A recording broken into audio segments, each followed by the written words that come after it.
1 second, Mayor.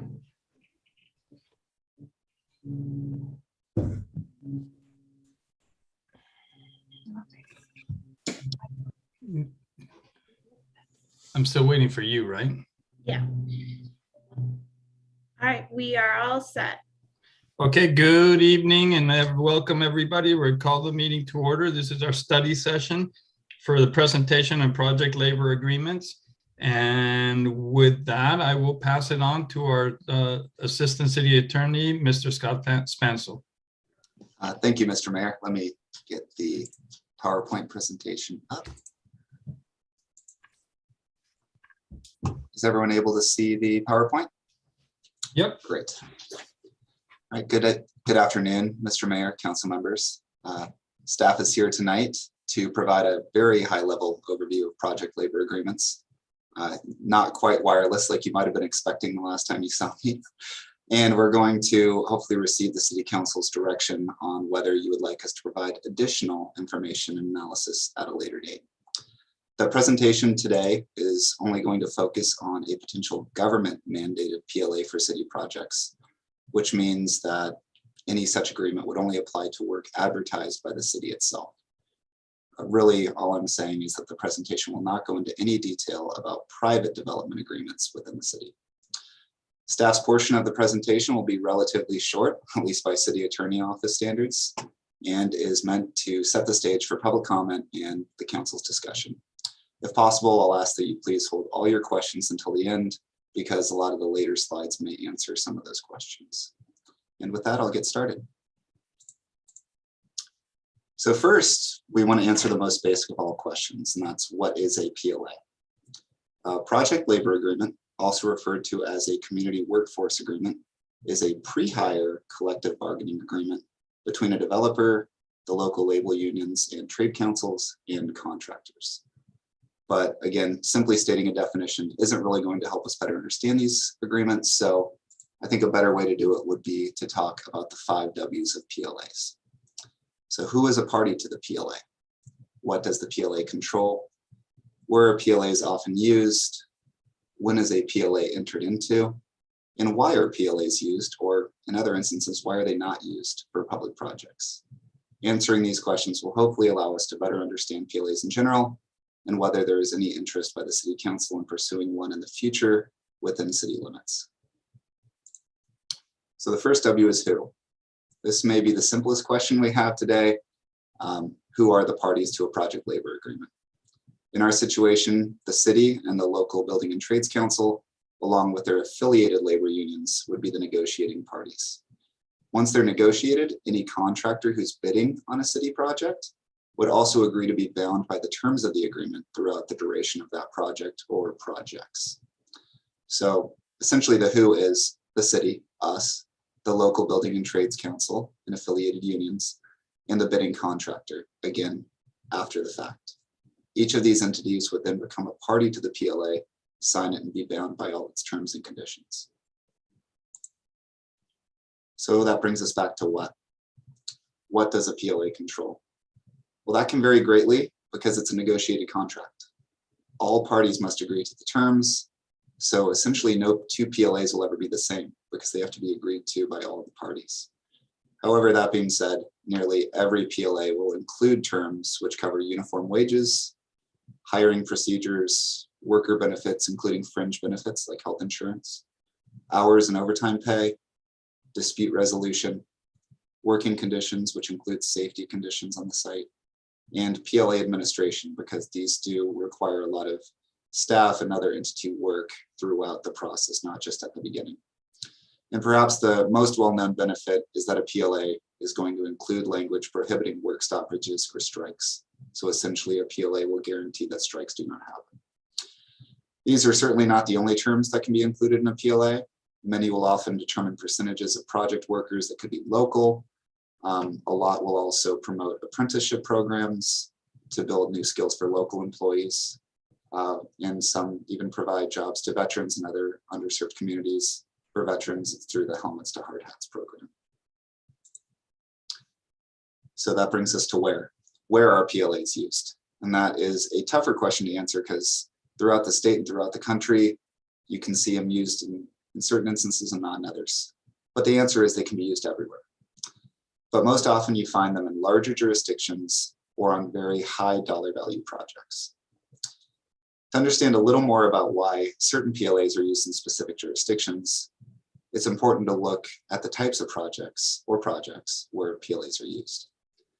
In California, you typically see two sorts of PLAs used by governments. The first is a project-specific PLA, which, just like it sounds, this is where a PLA is used on a specific and usually very high dollar value project. However, once that project is over, the PLA ceases to exist. These sorts of PLAs can be used for a new large building, a major infrastructure upgrade, a new civic center, and these are the types that are most often seen in smaller jurisdictions. The other type of PLA is one that applies to all projects over a specific dollar value, and typically you'll see that in excess of $1 million. You see these sorts of PLAs, these threshold-based PLAs, in very large jurisdictions like Los Angeles, San Jose, Sacramento, and San Francisco. And speaking of San Francisco, they were the most recent large jurisdiction to pass one of these threshold style PLAs, which just happened in 2019.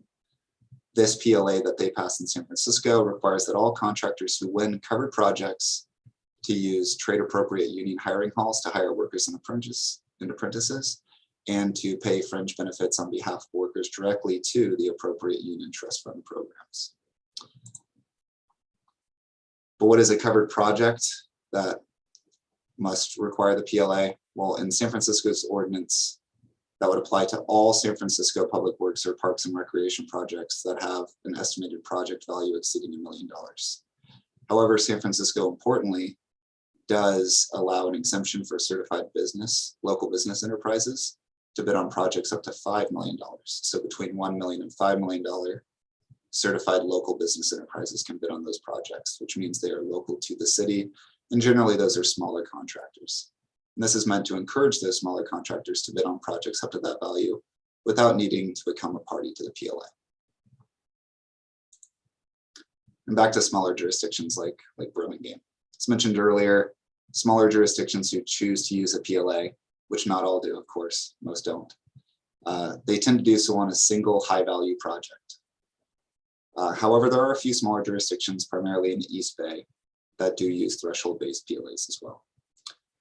Within San Mateo County, you do see single project PLAs.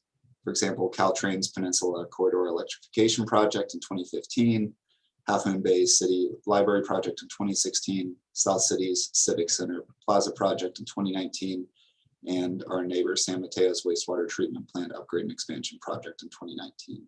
Again, these are all very high dollar value projects, and the PLA only lasted the length of those projects. Which brings us to when are PLAs used? Well, by definition, they are pre-hire contracts, meaning that they're negotiated prior to a contract going out for bid.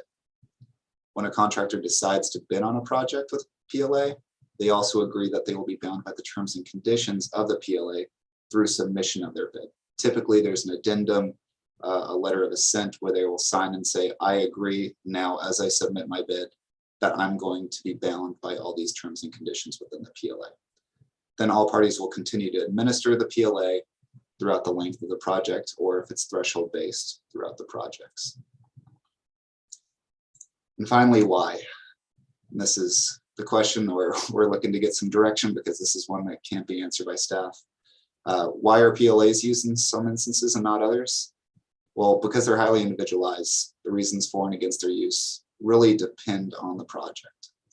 However, I think it's helpful to look at the advantages and disadvantages that have been cited by those who are well-versed in their use. So in the next few slides, I'll be reading the advantages and disadvantages that were noted by Dr. Gerald Mayer in his 2010 Congressional Research Service article titled Project Labor Agreements. These again are taken directly from his article. So the advantages of a PLA are they provide uniform wages, benefits, hours, working conditions, everything that we noted earlier. They provide that inside the actual agreement. So it's not something that's left to the contractor themselves. The PLA also provides contractors with a reliable and somewhat endless supply of workers at predictable costs because the PLA anticipate what those costs will be.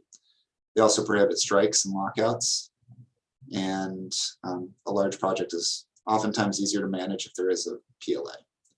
You're not dealing with the several unions that may have different wage benefits, and you all have the same dispute rights and dispute resolution built in to the PLA itself. So there's not different ways to go about fixing the problems that come up on site. There is a uniform practice to do so.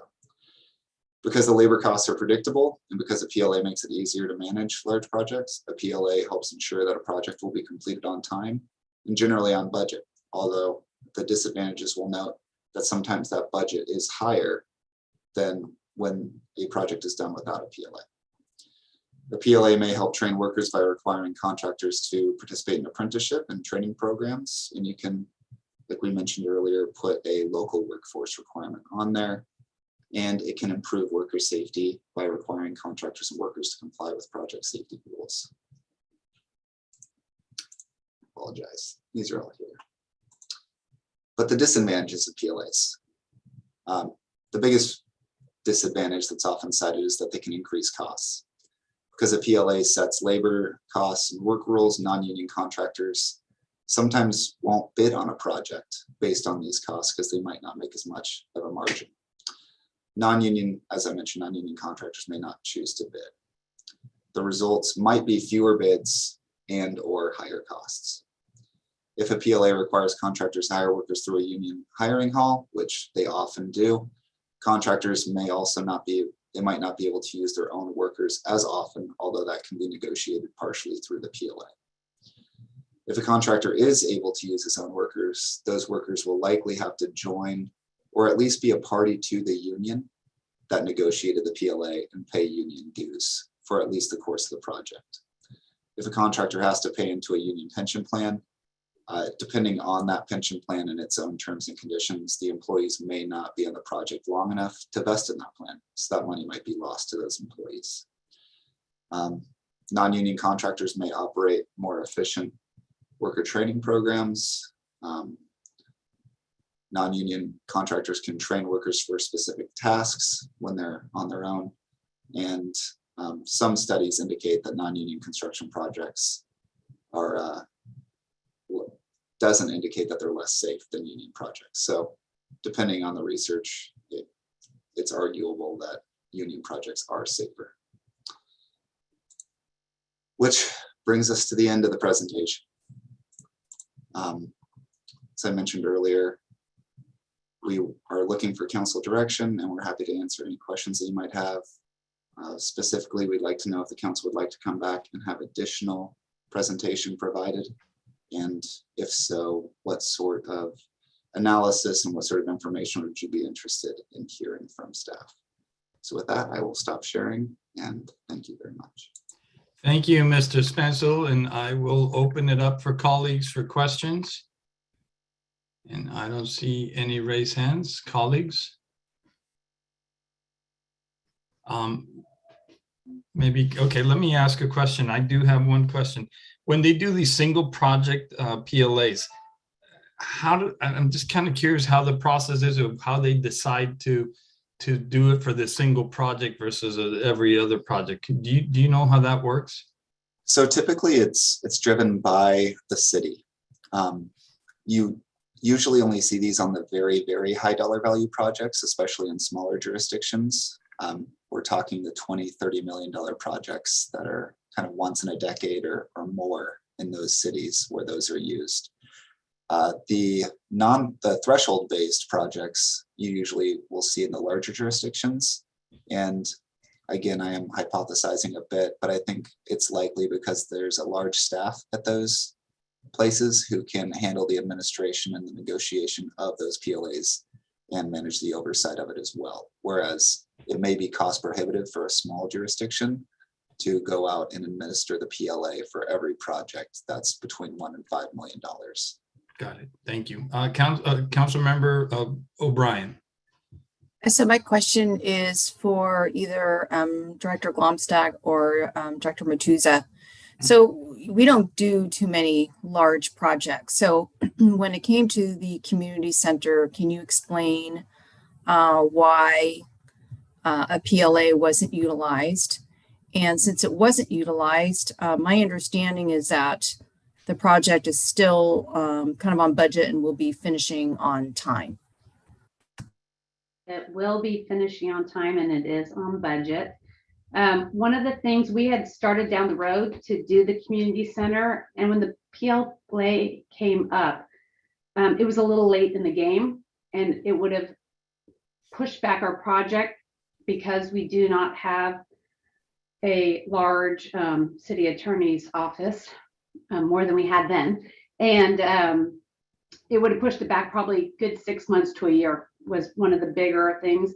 We did commit to encouraging union labor. I know on this call, I see with our attendees, our construction management firm, and George, who is our construction manager, and John, who also works for them. We're involved in that process to commit to union labor. So the vast majority of that is union. The other thing that had come up was there was some concern because the city had not done a PLA before, is how it would affect some of the specialty trades that aren't generally union, predominantly union, which might make it a little harder. So for us, we were just too short under the gun and didn't know enough to expend the time. Syed, do you have anything else to add? No, I was just, you also, Margaret, did an analysis of the advantages and disadvantage. I think it would be helpful for council to hear that from you. Yeah, I think what I would ask, Megan, if it's possible to pull George and John in. They are much more versed in the specifics of that because we were all still learning. Is that possible? Yes, doing it right now. Thank you.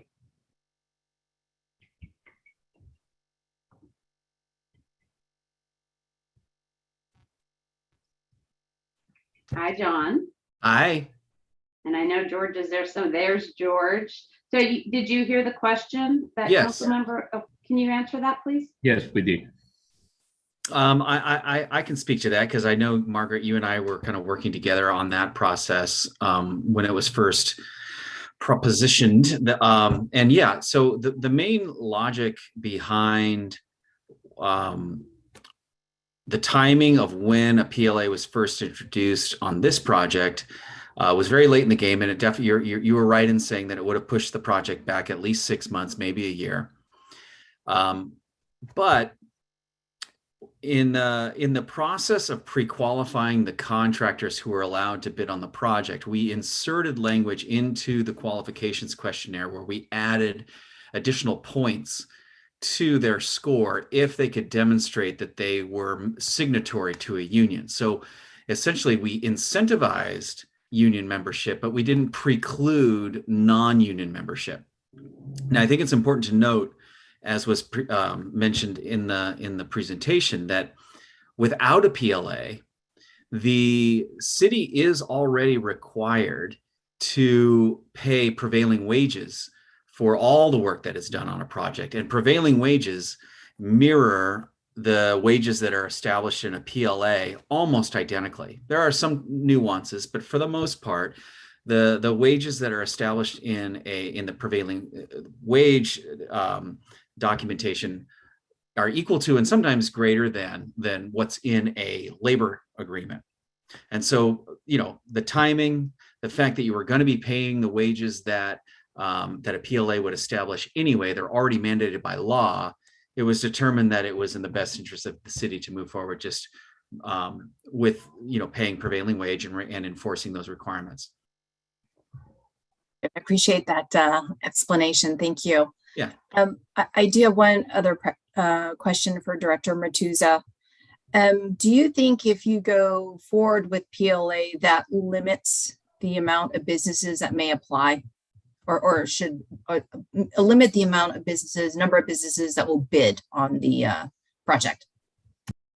Councilmember Tigran O'Brien, that based on my understanding of South City and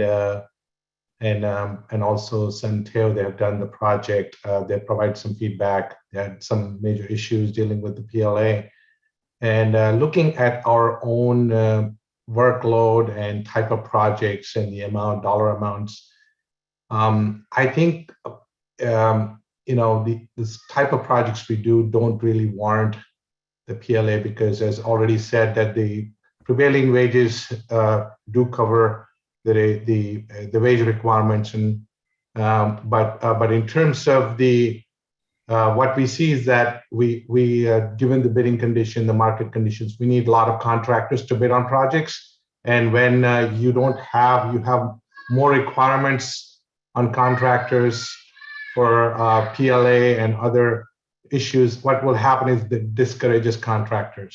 And so we have seen some contracts, we have only 4 bidders or 2 bidders, and sometimes we have only 1 bidder in the last few years. So we try to go back and solicit more bids. So that discourages contractors. So I think it's important to note that, as Scott earlier mentioned in his presentation, that there is a place and time for PLAs, which is on large contracts.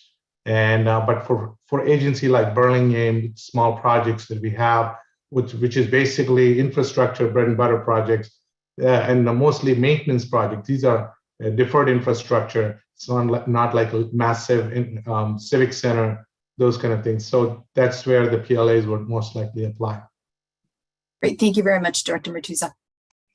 Thank you very much. Councilmember Colson. Thank you very much, Mayor.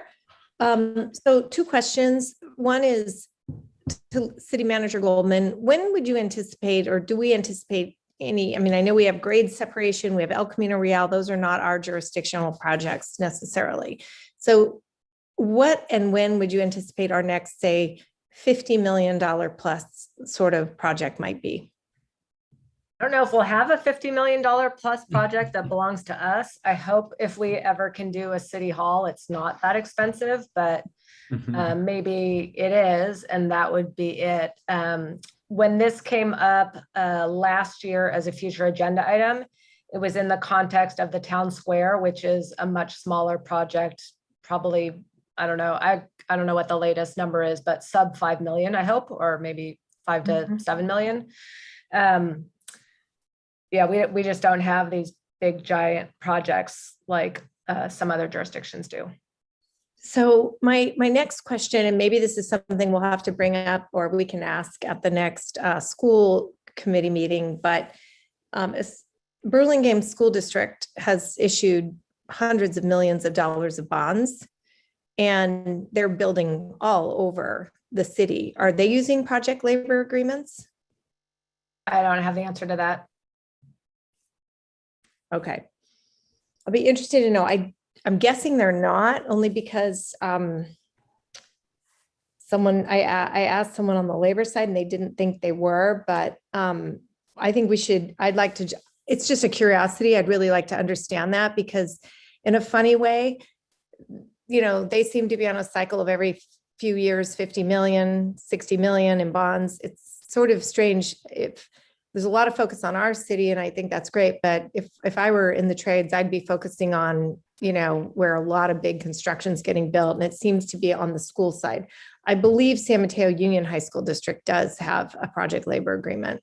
Yeah, Scott's saying yes with all theirs, but I don't know that BSD does.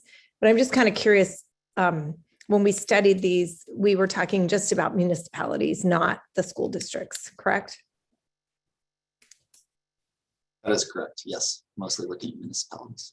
Okay, so assuming that would be City Hall being torn down, not just a renovation, I'm guessing if we were getting up into those 20, 30, $40 million range, Correct. and we didn't really have any of that yet laid out on the books. We don't. That poor City Hall keeps getting put at the back of the queue with all the other important things we need to do. Okay. I think I'm just looking here at my list of notes that I wrote. I think that's it for now. Thank you. If something else comes up, raise your hand again. So Thank you. Thank you. Councilmember Beach. Thank you, Mr. Mayor and staff. Thanks for the presentation. It's great information. Really glad we're having this conversation now as we have a small public works project like the town square in the chute and maybe a larger one down the pike like City Hall. I think it was a missed opportunity not to have this early conversation when we did our $15 million community center early enough before it got too far down the line. So this is great policymaking and discussion. So one of my questions, and I think there's some misunderstanding here. I just want to make sure I've got the right understanding. Certainly prevailing wage on public works projects on public land is required by law, period. But health benefits, for example, or retirement benefits are not required. So when we talk about benefits, could be like making sure that a PLA, my understanding, could require that the workforce, the construction workers, have healthcare opportunities. Is that correct, Mr. Spansel? Okay. So it may drive up some of the costs, but it's for a reasonable benefit. Now, on the project labor agreements, my understanding, is it true that by law, it doesn't necessarily require union labor, it just requires whatever the components of the agreement are? So it could be that, okay, you must pay prevailing wage, you must make sure people have health care, and you must make sure that a certain percentage of the workforce, 20, 40, 50%, is somewhere hired locally. I mean, those could be three stipulations of a PLA, but it's not, but by law, you can't require that it's union. Is that true? Yes, so you cannot require by law that the union solely sourced from union labor. Okay. However, the union, when they do the hiring, those individuals who were hired would have to pay dues for at least a portion of the project, right, or become a member of that union. Right. So the unions tend to have the workforce that have those benefits, or they might be required to pay in to make sure they're getting healthcare or a benefit. But so, because I feel like when we talked about the community center that we put a preference for union, it's really not about that. The issue, at least to me, is making sure that the public works project has appropriate benefits for the folks that are constructing it. So I think that's just an important distinction. We received some information from the Labor Council today via email, and it was interesting to me, all the list of successful project labor agreements, but you had mentioned some of them. I think our staff had mentioned San Mateo, the wastewater treatment plant, South San Francisco. Also, Millbrae Recreation Center is on here too. Do we know how those are going? Have they been pretty successful? Have we heard anything from? So I will pass to either Director Martuza or Director Glomstad if they have any knowledge. Thanks, Scott. Thanks. I've had opportunity to speak with former Director of Public Works in San Mateo, Brad Underwood, and also South City. That was during the contract earlier phase of the construction project. When the project started initially, it was difficult, a lot of nuances to start setting up the PLA for the city. And then during the course of the project, they had to, because it's something that they had never done it before, and it was difficult for them to administer that. And also they said that they had to set aside additional costs for management of the PLA itself, because they had to hire other additional outside consultant because the city was not familiar with that. And they had issues with contractors that were not used to with the PLA, even though they were all unionized members. So they had a lot of difficulties dealing with that. There were costs. There were some people that did not show up to work. For example, some laborers did not show up to work, and contractors were unable to get somebody else so the work had to be stopped during that duration, because the contractor has the right to not replace that, that particular employee cannot be replaced by another employee that is not there at the time. So there were a lot of issues that they had to deal with, sort it out, and that delayed some of their work. I haven't checked with them recently, but it was about, I believe, about year and a half ago when I spoke to them last. I mean, I certainly understand that there's more administration to negotiate it, right? Because you got to have agreement up front. But my understanding, as I've read up on these, the reason they're used even in the private sector is because they create a lot of predictability, lack of striking, as Mr. Spansel said, making sure the workforce is taken care of and has appropriate pay and benefits. So I'm surprised I hadn't heard those horror stories. Strange because there's a lot of school districts that use them and other cities and communities that use them as see community benefits. So I think, okay, I think those are my questions right now. I do think there's benefit in having a conversation about this earlier as we have some lower dollar value. I think Mr. Spansel, you said at the beginning of the presentation, I wrote down kind of the larger projects are like 20 to 30 million. Dollar projects that typically they're used for when they're sort of one-off PLAs. And certainly, our community center is larger than that. And potentially City Hall, if we do a major renovation, could be as well. Okay, thank you. Appreciate it. Thank you. Mr. Vice Mayor. Thank you, Mr. Mayor. And I want to allow time for public comment. I will therefore reserve comments for the end. I hope we have time for a second round. My question is, I think one of the real benefits potentially of a PLA, which brings, I think, union oversight into the contracting much more deeply, is the ability to prevent wage theft. And I know that while we couldn't get to a PLA for the community center because of time and complexity, we were very concerned about wage theft. So my question, and just to be clear, wage theft in this context means an unethical contractor promising to pay a worker a prevailing wage, but actually pocketing the difference and not actually paying the worker. And I remember, Mr. Hughes, that we spoke specifically about this at the community center and trying to work in additional transparency to make sure that didn't happen on our project. And I wonder, realizing I'm catching you unawares with the question, how did that work? And do we believe that contractors, especially non-union contractors on the project, have been acting ethically? I believe the answer is yes, they have.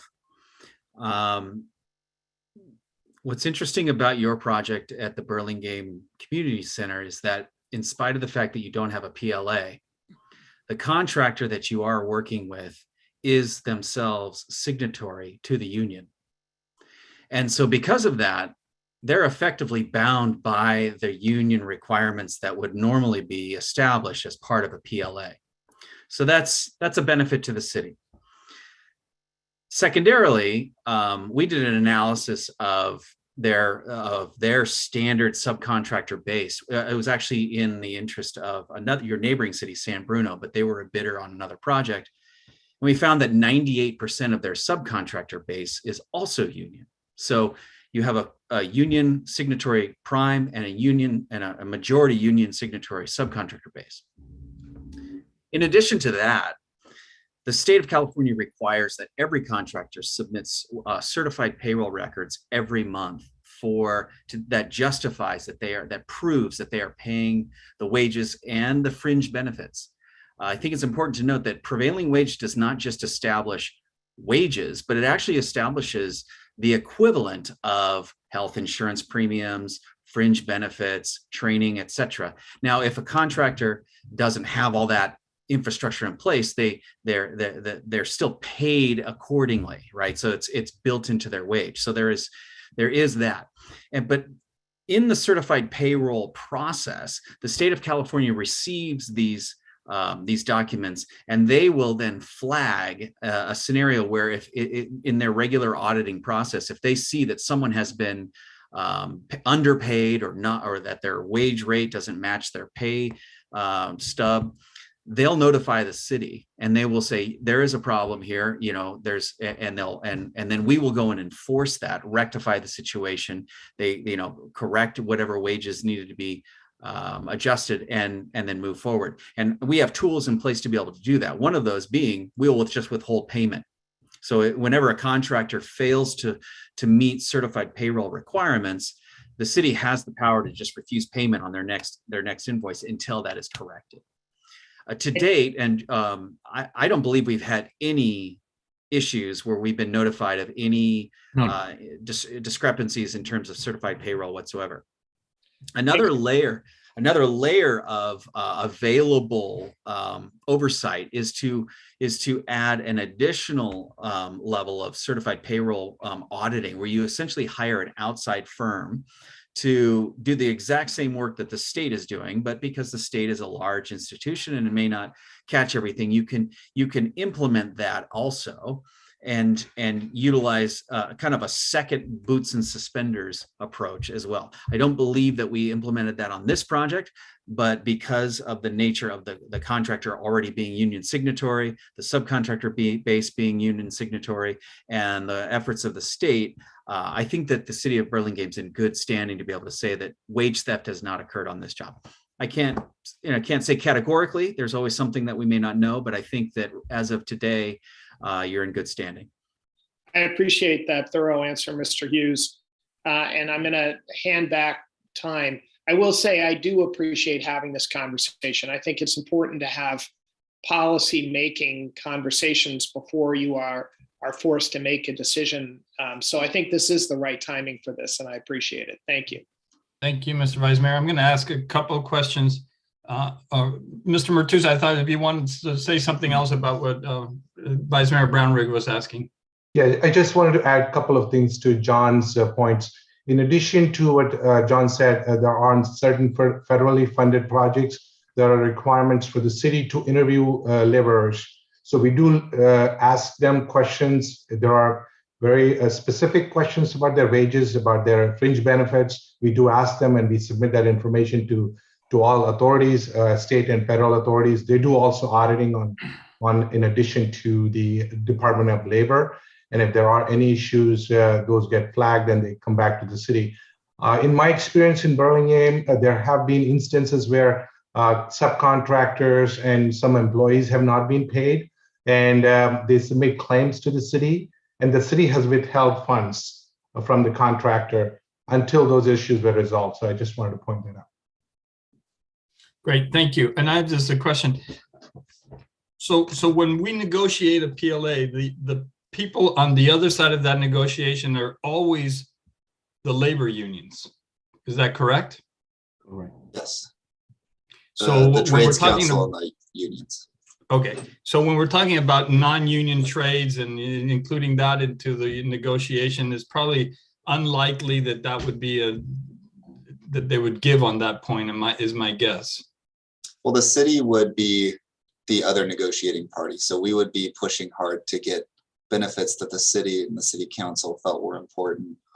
It could be local workforce. It could be, helmets to hard hats. It could be anything that the city wants to build in. We would negotiate with the unions to build that in. So excellent. Okay. I can't categorically say yes or no. It'd be part of the negotiation. But just to be clear, the PLA doesn't require union labor. It requires that any non-union shop adhere to the rules of the PLA. No, Yes. That was the point I was trying to make, that even though, yes, it doesn't require it, but the people negotiating on the other end of the table are union leadership. Yes. Good. Okay. Thank you. With that, unless we have any other questions, then we will open it to members of the public. Okay. So, Madam City Clerk, I've handed back to you. Yes, I do have 2 emails that came in. So let's see. The first email is from Mark, and it states, "Dear Honorable Mayor Ortiz and City Council members, I'm excited to know you have a study session scheduled today at 6 for a presentation and report about project labor agreements, PLAs, and that you'll receive city staff direction as to whether to consider more in-depth analysis at a future city council meeting. As a native Burlingame resident and local construction industry worker, I'm honored to express support of PLAs and respectfully ask that you review and consider the attached 1-page double-sided visual aid and reference sheet titled Project Labor Agreement Facts that illustrates the concept and value of PLAs and includes references to its sources. This was sent to you guys. I believe it really demystifies what PLAs are. Please forward this email and attach information to your city manager and other key staff members. Thank you for considering my comments and for your continued support of local construction industry employers, employees, and training programs. The other email I got is from Mr. Bart Pantoja, and apologies if I mispronounce. It says, "Dear council members, unfortunately, I'm unable to attend this study session and present comment in person due to conflicting schedules. Please consider these comments to the report you are reviewing from Assistant City Attorney Scott Spanso. One, I would like to give a bit more detail to the San Francisco citywide PLA. The threshold would be $1 million. The LBE threshold begins at $5 million until the LBE has reached a total of $5 million ION work. Then the LBE would be under the $1 million threshold. Two, under disadvantages, the idea that PLA's increased cost is a poor argument in public work. Prevailing wage requirements would even the playing field. The only way a PLA increases costs is that it would be less likely that an employer/contractor can commit wage theft and lower their labor cost. As well, agreements have language to address core employees. It is important that contractors/employers are able to keep their trusted employees involved for the project if the project is to be successful. As well, there is a majority of non-union contractors whose primary work client base is in public work. Workers who make application from the union will vest. I personally know of workers who did only public work for non-union contractors for 8 years. Unfortunately, it was a history of wage theft and exploitation. To the point of specific task training, it is in actuality the misclassification of workers. State registered and recognized apprentice programs produce specialists in their classification. These workers are masters of their specific trade/task.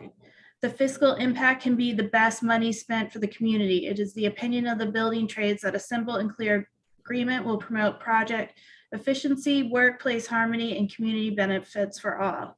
You have the ability to protect the construction workforce from wage theft and exploitation. These projects can kickstart local employment careers with sustainable wages and benefits for families in Burlingame. This is only a snapshot of the benefits from project agreements. Please do not hesitate to contact my office with questions or for more information." I didn't get any other emails and I don't see, oh, I see a hand up.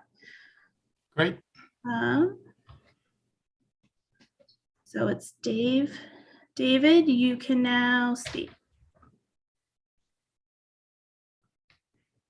Okay, can you hear me? Yep. Okay, good evening, Mayor Ortiz and esteemed council members. My name is Dave Morrow. I'm a 25-year resident or 30-year resident of Burlingame. Also, I represent the International Brotherhood of Electrical Workers. And just for some background, I sat on both negotiations for the water treatment plant and South San Francisco. The other comment about what's going wrong at South City, I found out to be a little bit misleading. I was in on those negotiations with, I believe it was the Kitchell Construction Management. And we did those negotiations in probably, I think, 2 meetings and it was done. They had no problems with it. I don't know what transpired afterwards, but as far as where we see is that project is going ahead full steam. It is a slow moving project. It's a very difficult project, but it is moving and they're going to start doing they're working on the police station now, I believe, or the actual city center. Now, San Mateo wastewater was definitely more intense. There was a lot more moving parts. It's a completely larger, a lot bigger project, but that job is going to go on for years.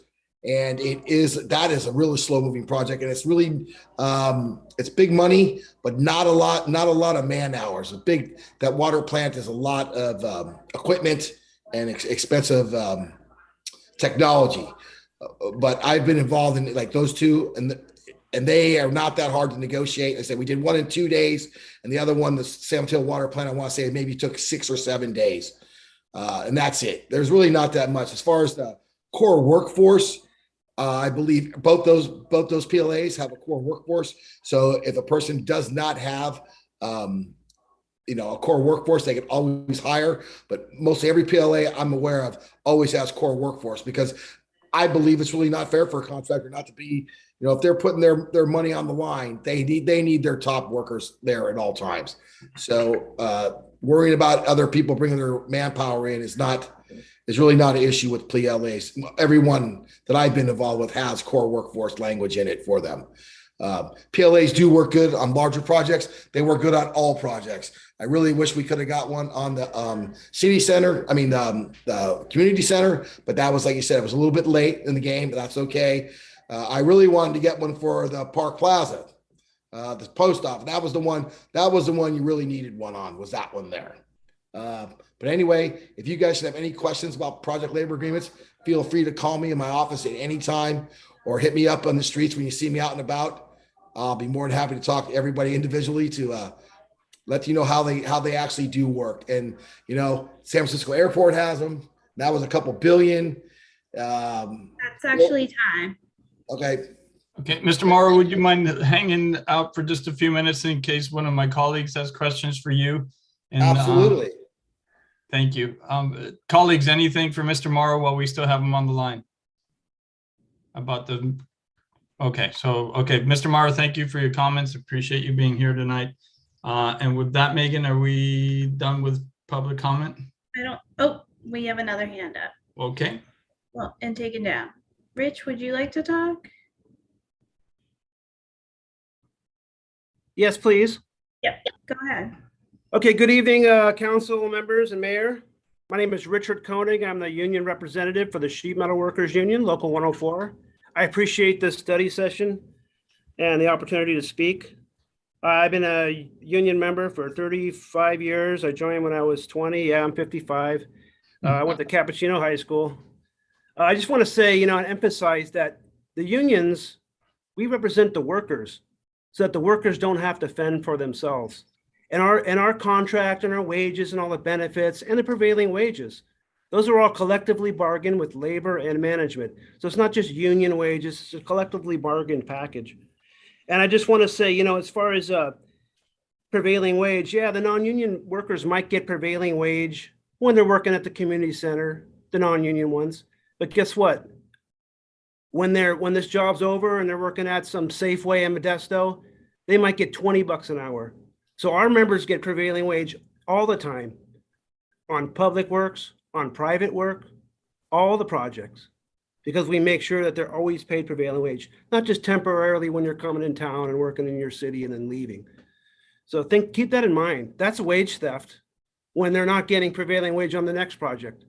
But that's not okay. You guys should not encourage that. Burlingame's the most richest community in the Bay Area. I've grown up here, I know. And other cities have PLAs that are way less prosperous than Burlingame.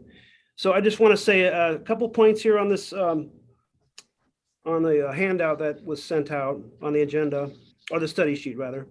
The unions have a hiring hall. Yeah, the non-union may have to hire from the hiring hall if they're assigned to a PLA, but guess what? The hiring hall is a fair and democratic process where you sign the out-of-work book and you're hired in the order that you were on the book. It doesn't matter if you're a man or woman, a veteran. If you're qualified, you're going out. Does the non-union have a hiring hall? What happens when the non-union get laid off? They don't have a hiring hall. They got to fend for themselves. They got to go on Craigslist. They got to figure it out. So think about that. And, as far as the pension, it says here that the contractors have to pay into the union pension. Some of the employees might not be on the project long enough to vest. Well, that's just a labor management vesting pension rule. This is Taft-Hartley. This is, if one of our members joins the union and they fizzle out in 2 years, they don't get a pension. They haven't been around for 5 years. That's just a basic vesting. So no one's getting cheated on that. That was kind of disingenuous on that. And as far as our apprentices, yeah, they're the best trained. They go through a 5-year program. They're dispatched out of our hiring hall.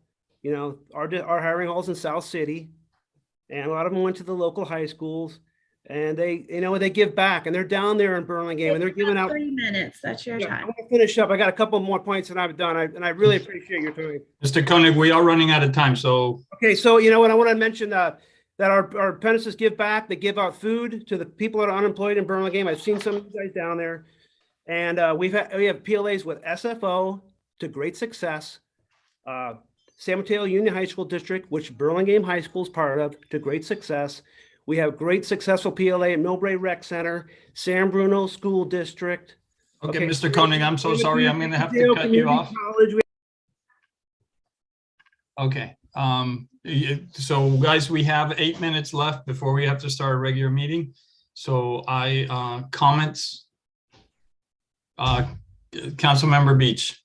Thank you, Mr. Mayor, and thank you for staff for this really informative study session. I mean, I think big picture, 25,000 feet, a public works project on public land should have multiple public benefits. Yes, we want to deliver whatever it is, fill in the blank, a community center, a new city hall, a town square, but that, you know, a cycle of benefits of public works projects are making sure that the people, yes, they're going to get prevailing wage because that's the law, but making sure that those folks have health care and some retirement benefits. That's a valuable thing. In reading some data on that sheet we were sent, almost a quarter of all construction workers don't have health care in a super dangerous profession. I think we want to lean in and make sure that a requirement is not just getting paid the equivalent of healthcare, but making sure the workers have healthcare, making sure they have something to retire on if they want to pay in. I think there's also some real benefits, not only for the workforce, but also for the city. The benefits that we could negotiate in to have local hiring targets where our whatever zip code we want to use, whether it's 90410 or a little bit bigger, that we're bringing in local workers rather than workers coming, traveling 3-4 hours a day, adding carbon footprint, helping our local workforce, that matters, helping apprenticeship develop, having apprenticeship requirements so that our youth, our young people that may not be on a traditional path have another opportunity for a different career field. Underrepresented communities, making sure more women, more people of color, whatever it is, fill in the blank. And I think these are good things, even if they cost a little bit more. There's benefits that they can be more predictable and prevent striking and have high quality projects. So I think that, yes, we're fiduciaries of the city. We have to look at the pros and cons, but I would definitely be in favor of exploring, especially like a little pilot program. What would a PLA look like for our new town square? Let's see how it goes. Let's maybe limit it to what are the key things that this governing body cares about seeing in the PLA, because not all PLAs are created equal. I think they're successful or as unsuccessful as how they're negotiated. But let's put our values forth. Let's see what the pros and cons would be. Let's see what the cost would be. Maybe try it out on the town square. And if it works well and it's successful, maybe consider it for the future city hall. So I'd be in favor of further exploration. Thanks. Thank you, Mr. Vice Mayor. Thanks. I'll try to be brief. One, I appreciate the analysis. I would add to, and I appreciate the 2-pager that the union sent ahead of time, which I read carefully. And in particular, I want to recommend the first citation in their paper, which is a paper from UC Berkeley by Weitzman and Phillips, which I thought was a really good overview of community college construction. And they tried to address the question of about whether it's really more expensive. On the other hand, not cited in the union piece is another very good study from RAND from 2021 that looked at affordable housing and PLA impact on a massive affordable housing bond in LA. And I think that is well worth reading. I think at the end of the day, where there are benefits are when we have union workers on the workforce, on the work site. I appreciate that we used a union shop for the community center. I appreciate that a union shop was chosen to build the Facebook Oculus plant. I think that does lead to real benefits. And I am struck that, in 1 year of comparison, union contractors invested $230 million in apprenticeship and generated 15,000 apprentices, and private contractors spent $28 million and graduated 420 apprentices. So, there is a massive training program that is being run, and I do believe that that's a public benefit. Now, I just am not yet convinced that a PLA is necessary, and I'm not convinced it's worth the trouble, but I am convinced that it's worth exploring.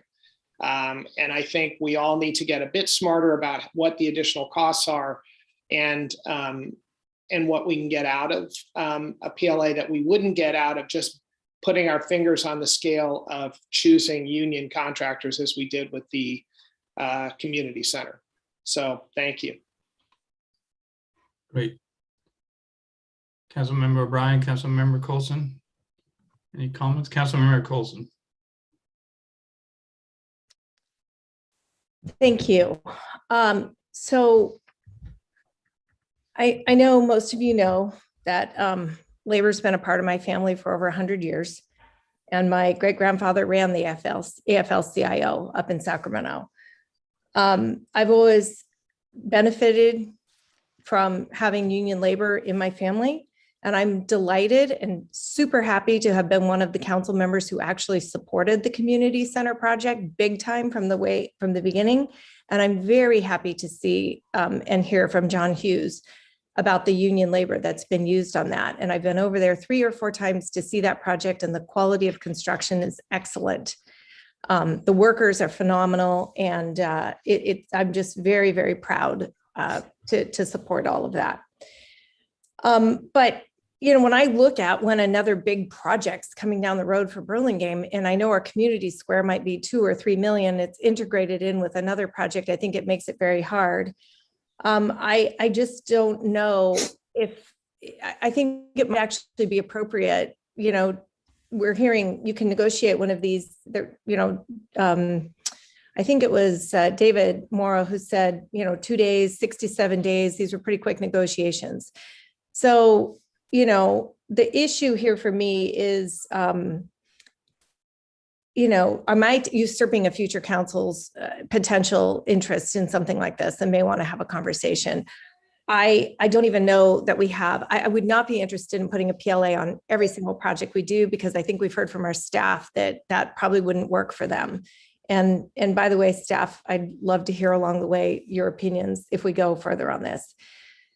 So I would only really I think the best way to do this would be consider only projects, big, large projects. And given we probably don't have another one coming up for a while, I don't feel any immense pressure to do this right away. So I think this has been pretty good. I think it's been very interesting. I'd really kind of like a wrap up when we finish our community center in June, July, hear a little bit more about how that project went before I think I need to put a lot of time into an additional study session, because I'm really proud of the way we're doing things as they are right now, and that we're using a lot of union labor. So with that, I don't personally see any, you know, immediate need to take this up, but, you know, I'm one of 5 voices. Thank you. Councilmember O'Brien. Thanks, through the mayor. I'm going to be super brief because we're 1 minute to the starting point of our council meeting. I, you know, commend the people that are working on our community center. It's turning out great. I'm glad to hear it's on budget, it's on time. I sometimes wonder, do you really mess with the system when the system is working well for a city? I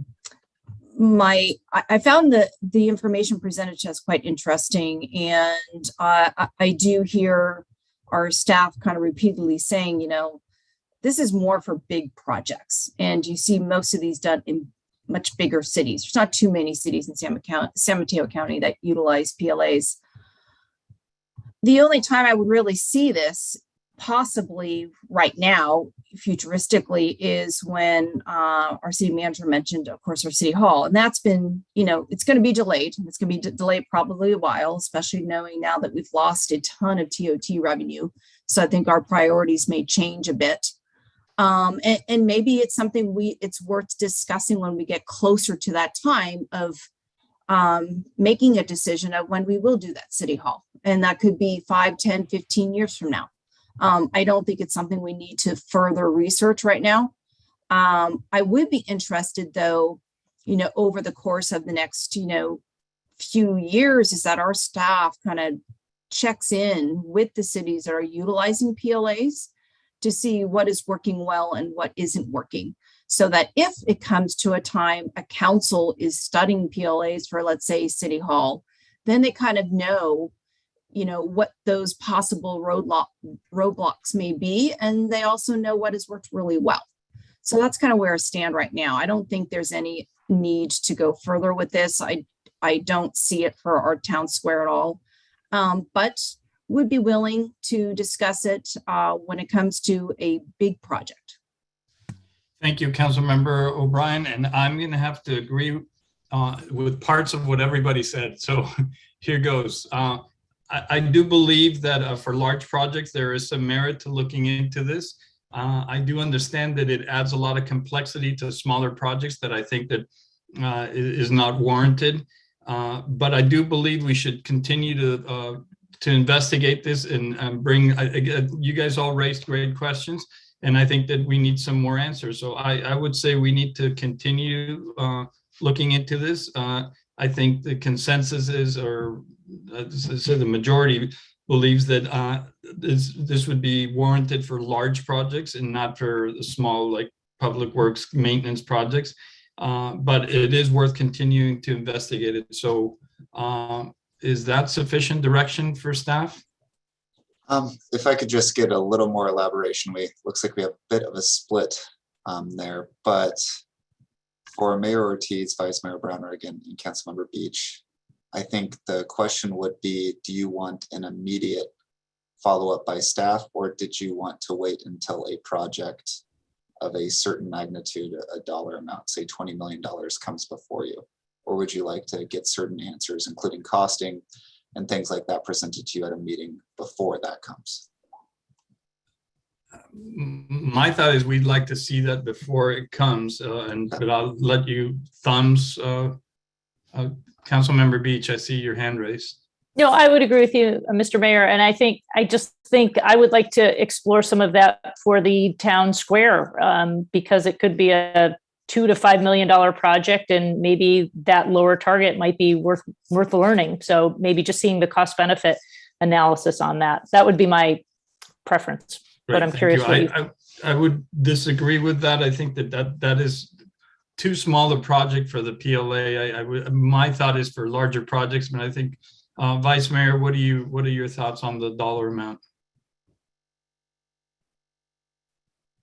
I concur that a PLA is worth, on a project by project basis, is worth doing for a bigger dollar project. However, I think reading a draft PLA would be good for all of us. So I would suggest that staff could circulate a model PLA. We got one in the context of the community center. And once we've had a chance to read it, perhaps we could regroup and talk about the implications for a project the size of the town square. I understand Councilwoman Beach's point, like, make it a trial run.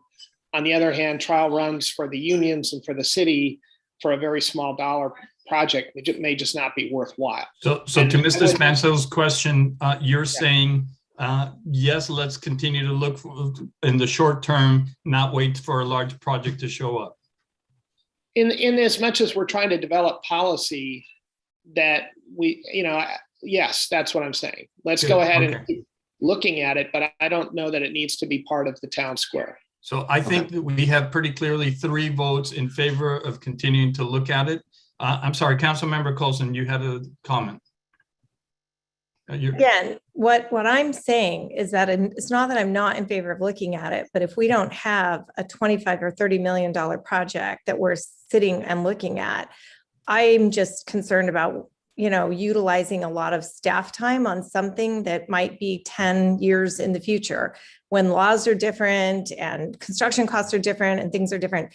So if it's just an exercise of learning, okay, then let's just call it that. It's an exercise of learning, because it doesn't sound like there's consensus on the $2 to $5 million town square. That sounds like, there. And, I just don't know if you want to spend a whole bunch of money developing a big prototype contract that when the actual project comes in 10 years would have to be completely relooked at and redone. I mean, you're just not going to do something today now if it's policy and we're going to say like, are we going to set a policy that anything over 25 million or 40 million or whatever it might be, we will consider a PLA and we'll begin looking at it a year in advance. That's a different question. And that I can go along with. So I'm okay with that, but I just don't know that we're there right this very minute. Right. So that's kind of where I am. I'm saying we're setting policy for when that large project comes along. And I personally disagreed with our council member Beach as far as the town square. So I think I heard Vice Mayor disagree, also saying that that's too small a project to consider. Correct, Michael? I suspect it is. It never seems to be applying to projects of that size. But I also think we haven't read a model PLA and haven't really walked through what a PLA looks like. So I would continue the study approach to this. I don't think it requires a great deal of staff. Okay, so I'm in favor of that. So what I would suggest, and because we really need to move on, is that we continue with, what we're looking at is setting policy for very large projects, not for small. So very large, I'm going to say above $20 million. Can we say that? Well, I'm not sure if are we saying that now, or are you saying that you would like costing measures and additional analysis of projects over $20 million presented at a future? So I'm very clear in my mind that for small, anything below, let's say $15 million, that I don't think it's warranted. And I wouldn't want any more study. But if we're trying to set policy for large projects, we don't know what that amount is because we really haven't done the full study. But it is warranted and we do want to move forward with it, correct? We're okay? We're in agreement with that? Well, I'm sorry, Mr. Mayor. Now I have to agree with Councilman Colson. If we're going to set a $15 or $20 million bar, which is the council certainly can, then there's really not much reason to regroup until we have something on the horizon that we're going to spend 15 or 20 million on. That much I agree with. I would be open to possibly looking at the town square, which is the next public work of any scale. I suspect it is too small, but if the council wants to say nothing less than 15, I think there's a lot of legitimacy behind that point of view based on the research. Very good. Then I'm counting. Go ahead. And I would kind of. Councilmember O'Brien. Sorry, Mayor. And I would agree with that. I just don't think you set policy, maybe 10 years prior to when you're going to have a project. Things change, laws change. However, if it does come up, I do agree. You want to look at it. You're going to know a year ahead of time, if not 2 years ahead of time. And maybe that's then the time you discuss it and figure all that out and analyze it. Because what you analyze now is going to be quite different than what you analyze many years ahead of you. And I would agree, at least for myself, for the town plaza, this is not the way to go with the PLA. It's too small of a project. Okay, so then I think I'm going to side with all of you guys and say that since we don't have any impending large projects, we're going to put this to bed until sometime where a large project comes about, and then we will review it on a case-by-case single project PLA, and that way we will have more actualized information. Everybody good with that? I think we have 4 in favor of that approach. Good. So with that, Mr. Spansale, are you happy now? Thank you, Mr. Mayor. Staff will come back if a project over 15 million is on the horizon to reinitiate this conversation. Wonderful. Thank you very much. I appreciate the presentation and I appreciate all the thoughtful comments. And with that, the study session is adjourned and do we need to sign on again? No, we're in the same, so I can just start the regular meeting. So good evening and welcome to the regular meeting of the City Council for Burlingame on Monday, the 7th of February at 7:11. That's probably the latest I've ever started a meeting. And with that, we will move on to a Pledge of Allegiance, which our city clerk has enthusiastically agreed to help us with. So with that, Megan. Pledge allegiance to the flag of the United States of America and to the republic for which it stands, one nation, under God, indivisible, with liberty and justice for all. Thank you, Madam City Clerk. That was wonderful. And with that, we'll move on to a roll call. Councilmember O'Brien. Present. Councilmember Beach. Present. Councilmember Coulson. Present. Vice Mayor Brownrigg. Here. Mayor Ortiz. Present. And we do not have a report from a closed session. And with that, I will move on to upcoming events. I had just in our slow return to normalcy, we have two things I'd like to talk about. Our main library's new hours of operation starting on March 5th. It would be Monday through Friday from 10 a.m. to 6 p.m., Saturday from 10 a.m. to 5 p.m., and Sunday from 1 p.m. to 5 p.m. And then our Easton Library, which we had received some communication about, will now be open starting March 7th, will be open Monday through Thursday from 2 p.m. to 6 p.m. and Friday and Saturday from 2 p.m. to 5 p.m. So thank you to the library staff. And then I also have some news from our Parks and Rec department. We have the Kids Night Out, a night of games and crafts and little break from parents on Friday, February 11th from 6 to 9 at the temporary rec portables. Sign up to the Park and Rec registration system or call 650-558-7300. And then we're also having our adult sports are back, and the spring session of adult softball signups are in progress until March 16th. Games start in April, and contact the Parks and Rec department for more information. Colleagues, any others? Having none, we will move on to presentations. Item number 6A, and we have a presentation from Old Bayshore Highway Feasibility Study Update. And I believe that is Mr. Mertuzza and his granddaughter. Well, she just left a few minutes ago. She was sitting here, but good evening, Mayor and Council. Thank you for the opportunity here to present you an update regarding the Old Bayshore Highway Feasibility Study. I have Brian Fletcher, President of Calendar Associates, and Jason Mansfield, Brian Kangas and Fogg Project Manager. Megan, if you could allow them to be the panelists so they can present. The council a few years ago had approved a budget to look at the Old Bayshore Highway in the context of improving the area and beautifying the frontages on Old Bayshore Highway, and also look at the bay trails. Staff has been working with the consultant team and the stakeholders and several community members, and we have completed some design options, and we'll be presenting this to you. Brian? Great, thanks, Syed. Mr. Mayor and council members, thank you so much for hearing us out tonight. It's a pleasure being in front of you tonight. I'm going to start to share my screen here. Give me 1 second. Can everyone see that? Anybody give me a thumbs up? Fantastic. First, let me say I grew up in Burlingame, been here all my life. And my offices are right here on Bayshore at 1633 Bayshore. So, first and foremost, this project is very near and dear to my heart, being a resident as well as a business owner on here. So it's been a pleasure to work on this project.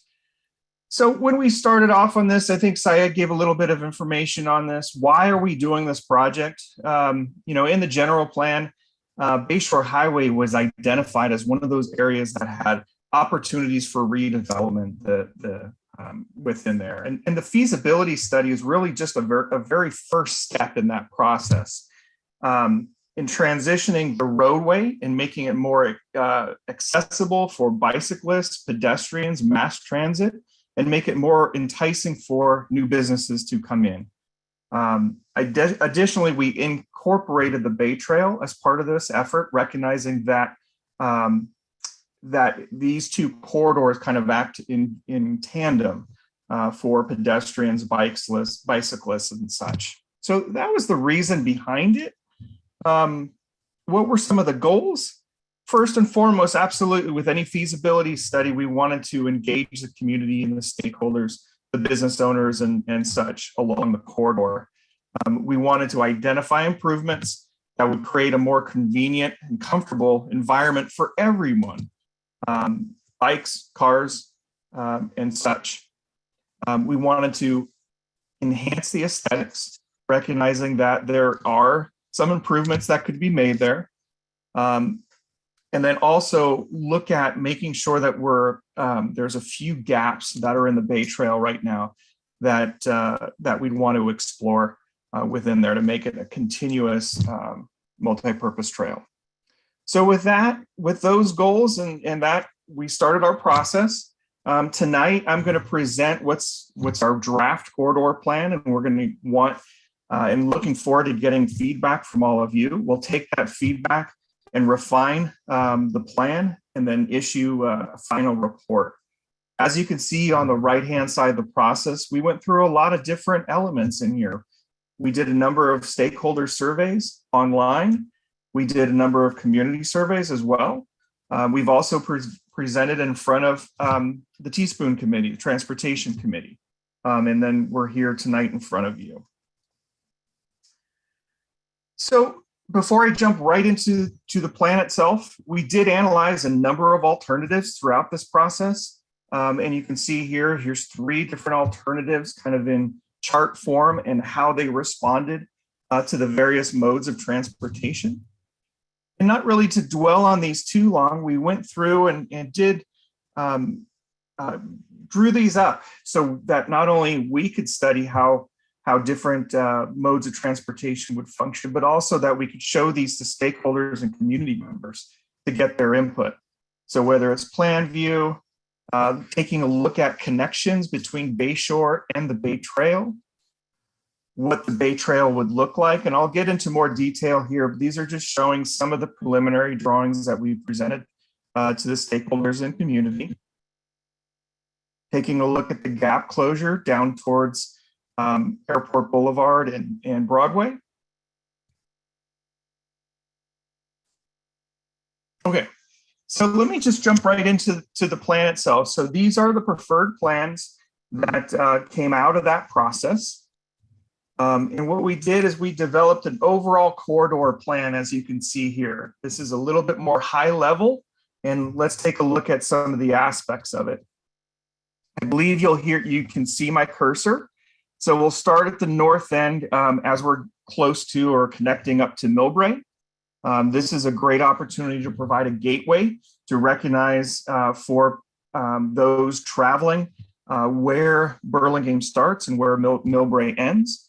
You can see along the way, we're looking for opportunities to include landscape medians for aesthetic enhancements.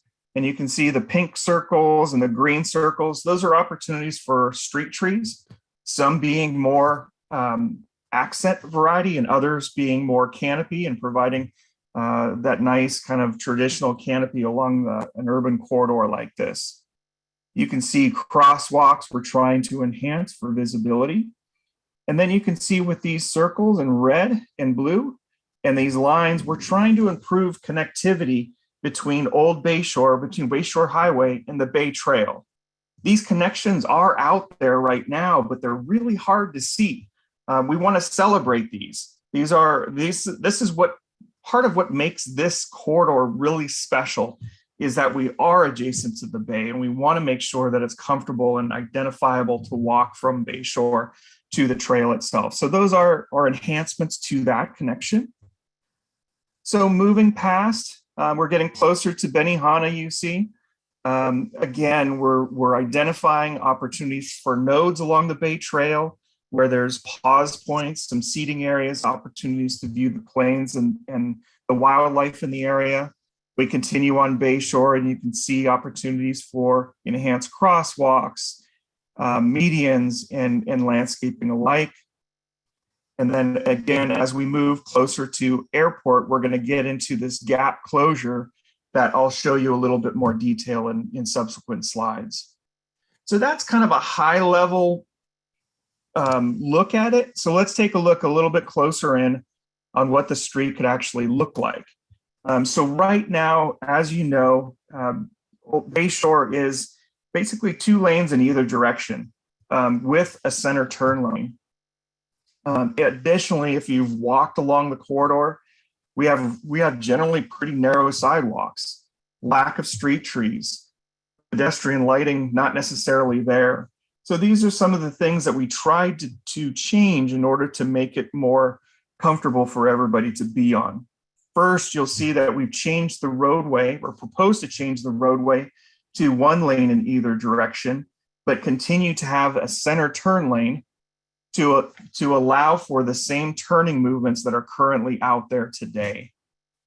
We look for opportunities then to provide raised planted medians where we're not blocking those turning movements to improve greening of the corridor and aesthetics.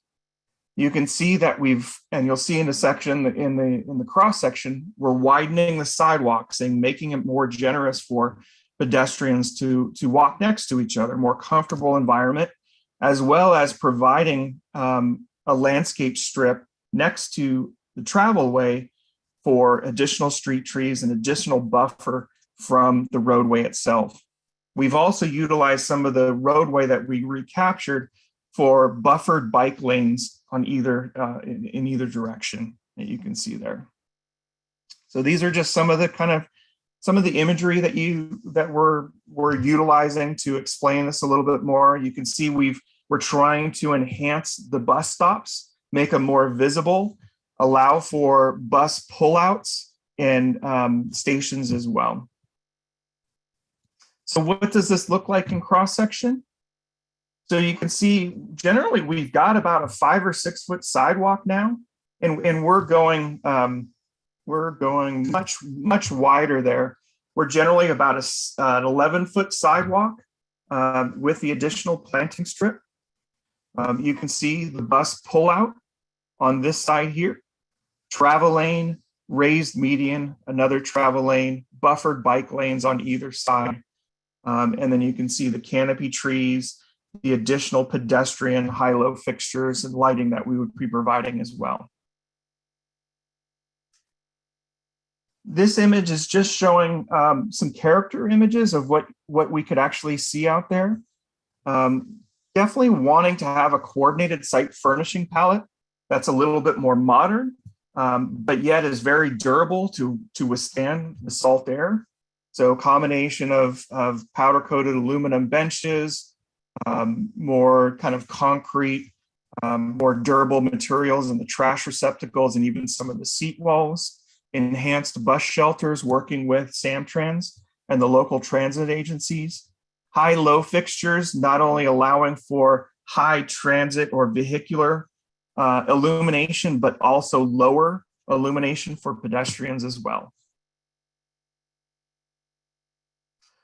So this is a picture of what you see out there today. This is just south of Benihana's entrance.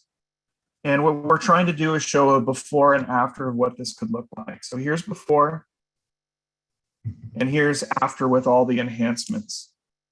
Again, wider sidewalks, planted buffer strips, high-low lighting, buffered bike lanes, high visibility crosswalks, and the reduction of lanes from 2 lanes in either direction to a single lane in either direction. Another look from looking southward now. This is a better view of the bus pullout. What we're doing is bringing the bike lane actually raised onto the sidewalk to eliminate conflicts from the bus movements in and out of the pullout.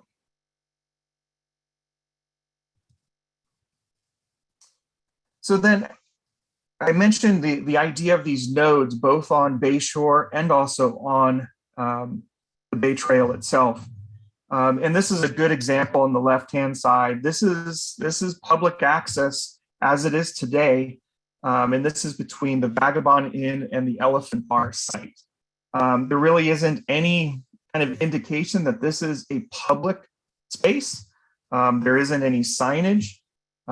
So what we're trying to do is in the right-hand image, create a node out at Bayshore Highway. So that's a small plaza, would have enhanced signage, much more visible to people on Bayshore, to indicate the public walk in a material that's different than the parking lot itself. Make sure that we're providing the required public access parking stalls, and then creating another pedestrian node as it connects up to the Bay Trail. This is what that connection looks like today at the Bay Trail, and this is what it could look like proposed. So enhanced paving, creating a pedestrian plaza. You can see the concrete seat walls, not only public access signage, but there'd be additional wayfinding signage provided to indicate where Bayshore is, where the Bay Trail is, and where these connections are. The seawall in its final form, having opportunities for public art as well to enhance that. So throughout, we're taking a look at what that trail could look like next to existing developments. And what I mean about that is oftentimes we don't have a whole lot of space between the building and the current existing seawall. So what we're trying to do is make that space much more usable as a multi-purpose trail. So widening the trail, straightening it, and putting it right up against the seawall. Continuing to provide opportunities to buffer the adjacent developments and properties with landscape buffers, and then providing additional pedestrian lighting in the area. I should note that these plans, the plans that we're going to be preparing, are going to be referencing kind of the controlling agencies documents for the Bay Edge, and those would be BCDC and One Shoreline, to ensure that everything is coordinated. As we get closer to Airport Boulevard, this is one of the segments that we've got Easton Creek and a secondary unnamed creek, as far as I know, closest to Airport Way.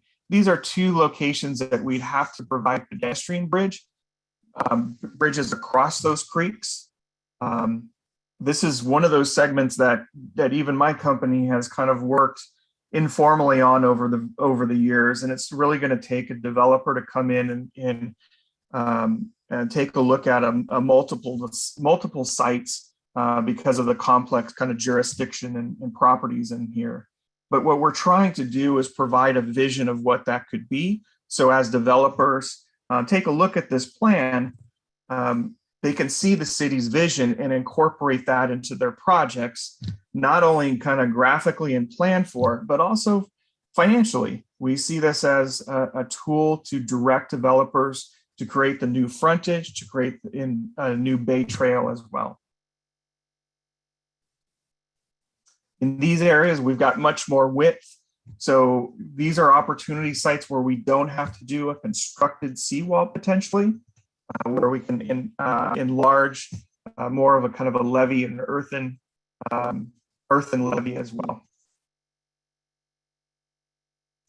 So there's some big numbers here.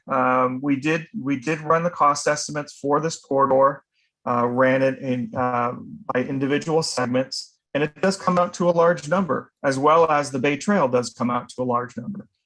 But what this does, and I've seen it time and time again, is it creates the really important visioning document that we can then identify potential grant sources to start tackling some of the pieces of this plan, whether it be urban greening, whether it be bike infrastructure.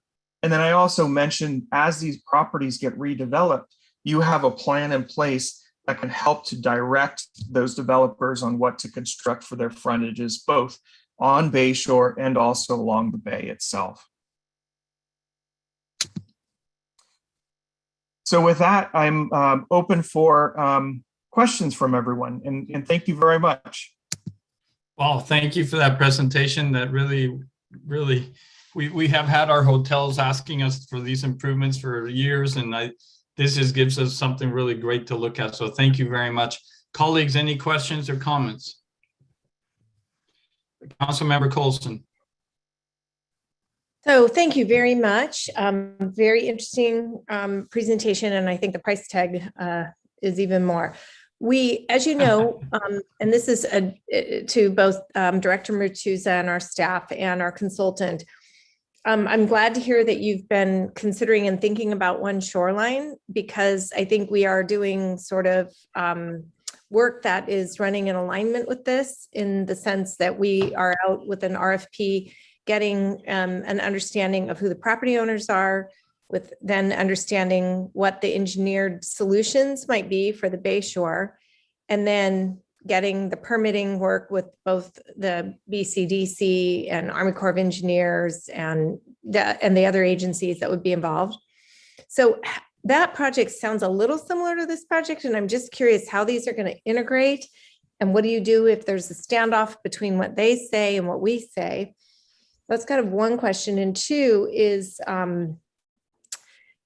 we're setting these new zoning standards that we've worked on, and we're, going to 100-year flood. So our, many of our buildings are going to be set at elevations. Their base floors are going to be set at elevations like 16, 17, 18, 19 feet. And when these buildings are built very close to the frontage road, and by that I mean Old Bayshore Freeway or Highway, that height, the differential between the height and the road, could potentially cause problems. And I'm wondering if we're anticipating any of that. And before we're putting in a bunch of improvements, are we sure we're not going to have to change the elevation of the road or do a cutout for a future, building ingress and egress with all the development that's going on? So how are we integrating all these conversations? Sure. I think I can certainly answer your first question, and then Jason, while I'm answering it, you can think about the answer to the second question with BKF engineers. So the first question related to how does this plan relate to other efforts being done by One Shoreline and even the guidance of BCDC. I think what this does is it sets a vision for the city of what the trail wants to look like. The public space, not necessarily the seawall or the elevations that one shoreline would be looking at.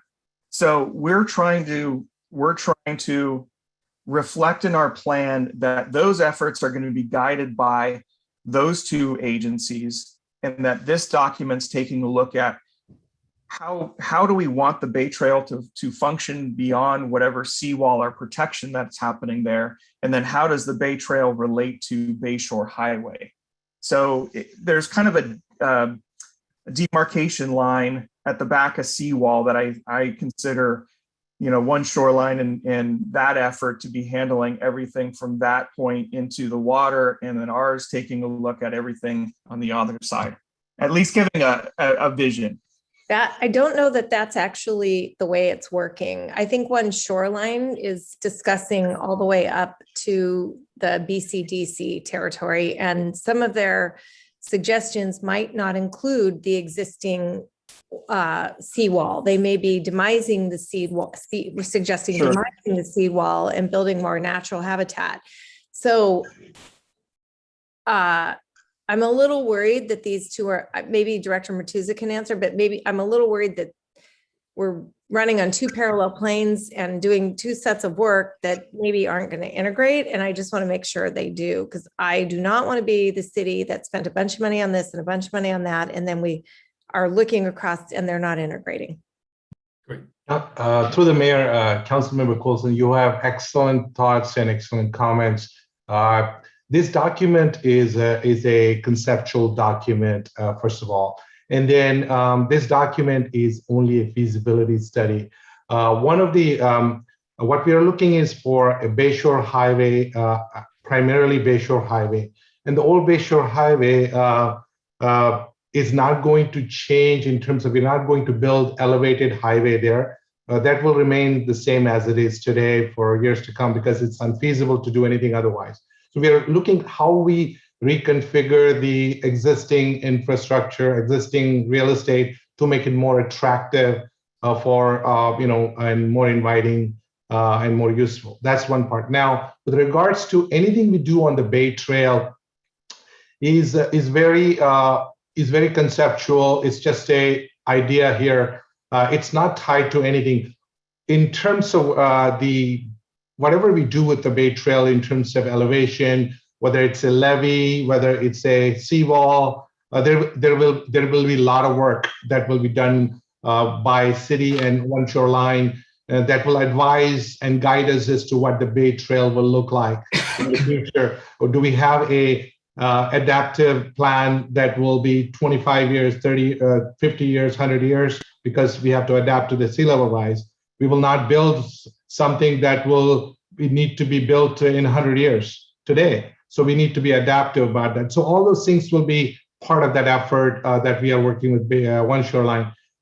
So this, anything you see on the Bay Trail is we have to look at in the next 15 to say 25, 30 years. That's what this document looks at it. Anything beyond that, we do need to look at larger picture. With regards to creeks, again, there will be a different discussion. You will see when we talk about One Shoreline in the future presentation to this council. But we are very cognizant of what we're doing with One Shoreline and what we're doing here. And we don't have any funding available at this time. So we are looking for potential grant funds to advance any future activities on this project.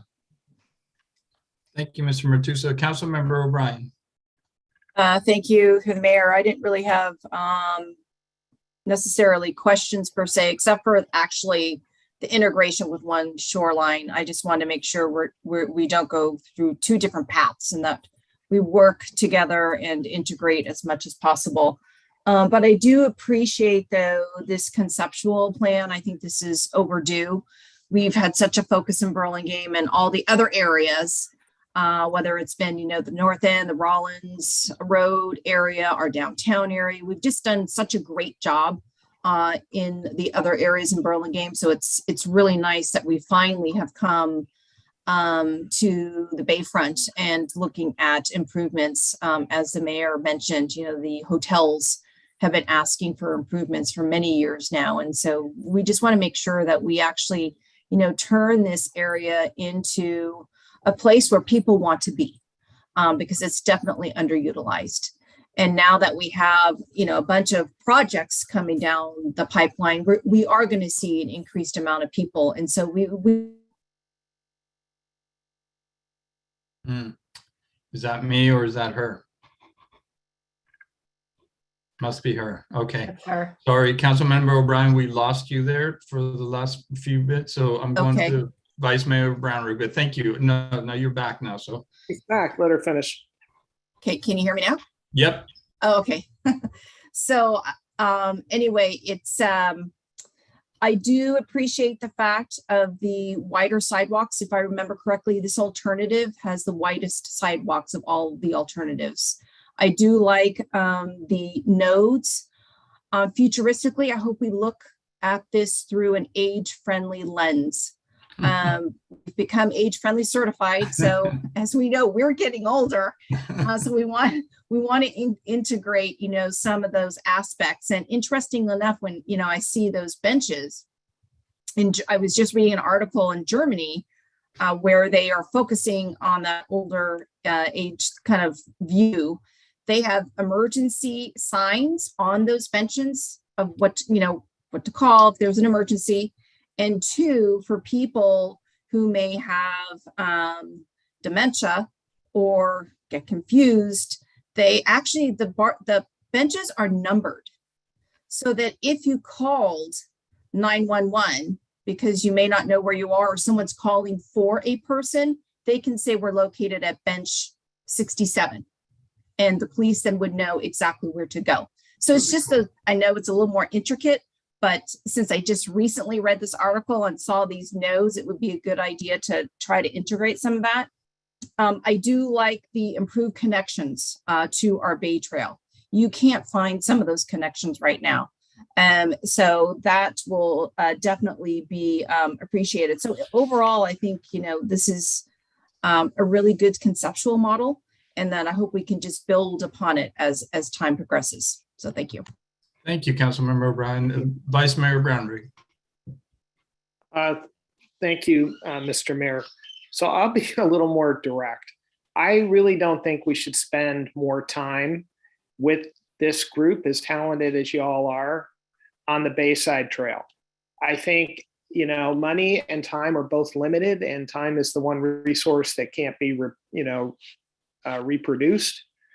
So I really would advocate that our energy be focused solely on the roadway, largely because the seawall work is going to take precedence. And I think we'd have a much better sense of a budget that was manageable if we broke it down as just roadway versus Bayside. And I certainly agree with Councilmember O'Brien that having better signage to the Bay Trail would be useful.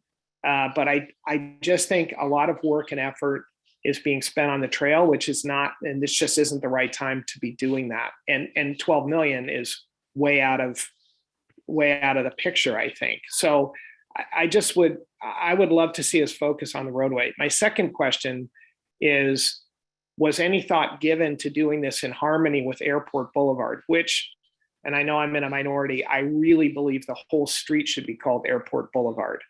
I think this holding on to the name Old Bayshore is like so confusing to so many visitors. And if it were all airport, then all the hotel visitors would know they're on Airport Boulevard and on their way to the airport. But that's probably just a concern of mine. But what is, I think, a fair question is, how does this integrate with Airport Boulevard? Because for most people, that feels like one road.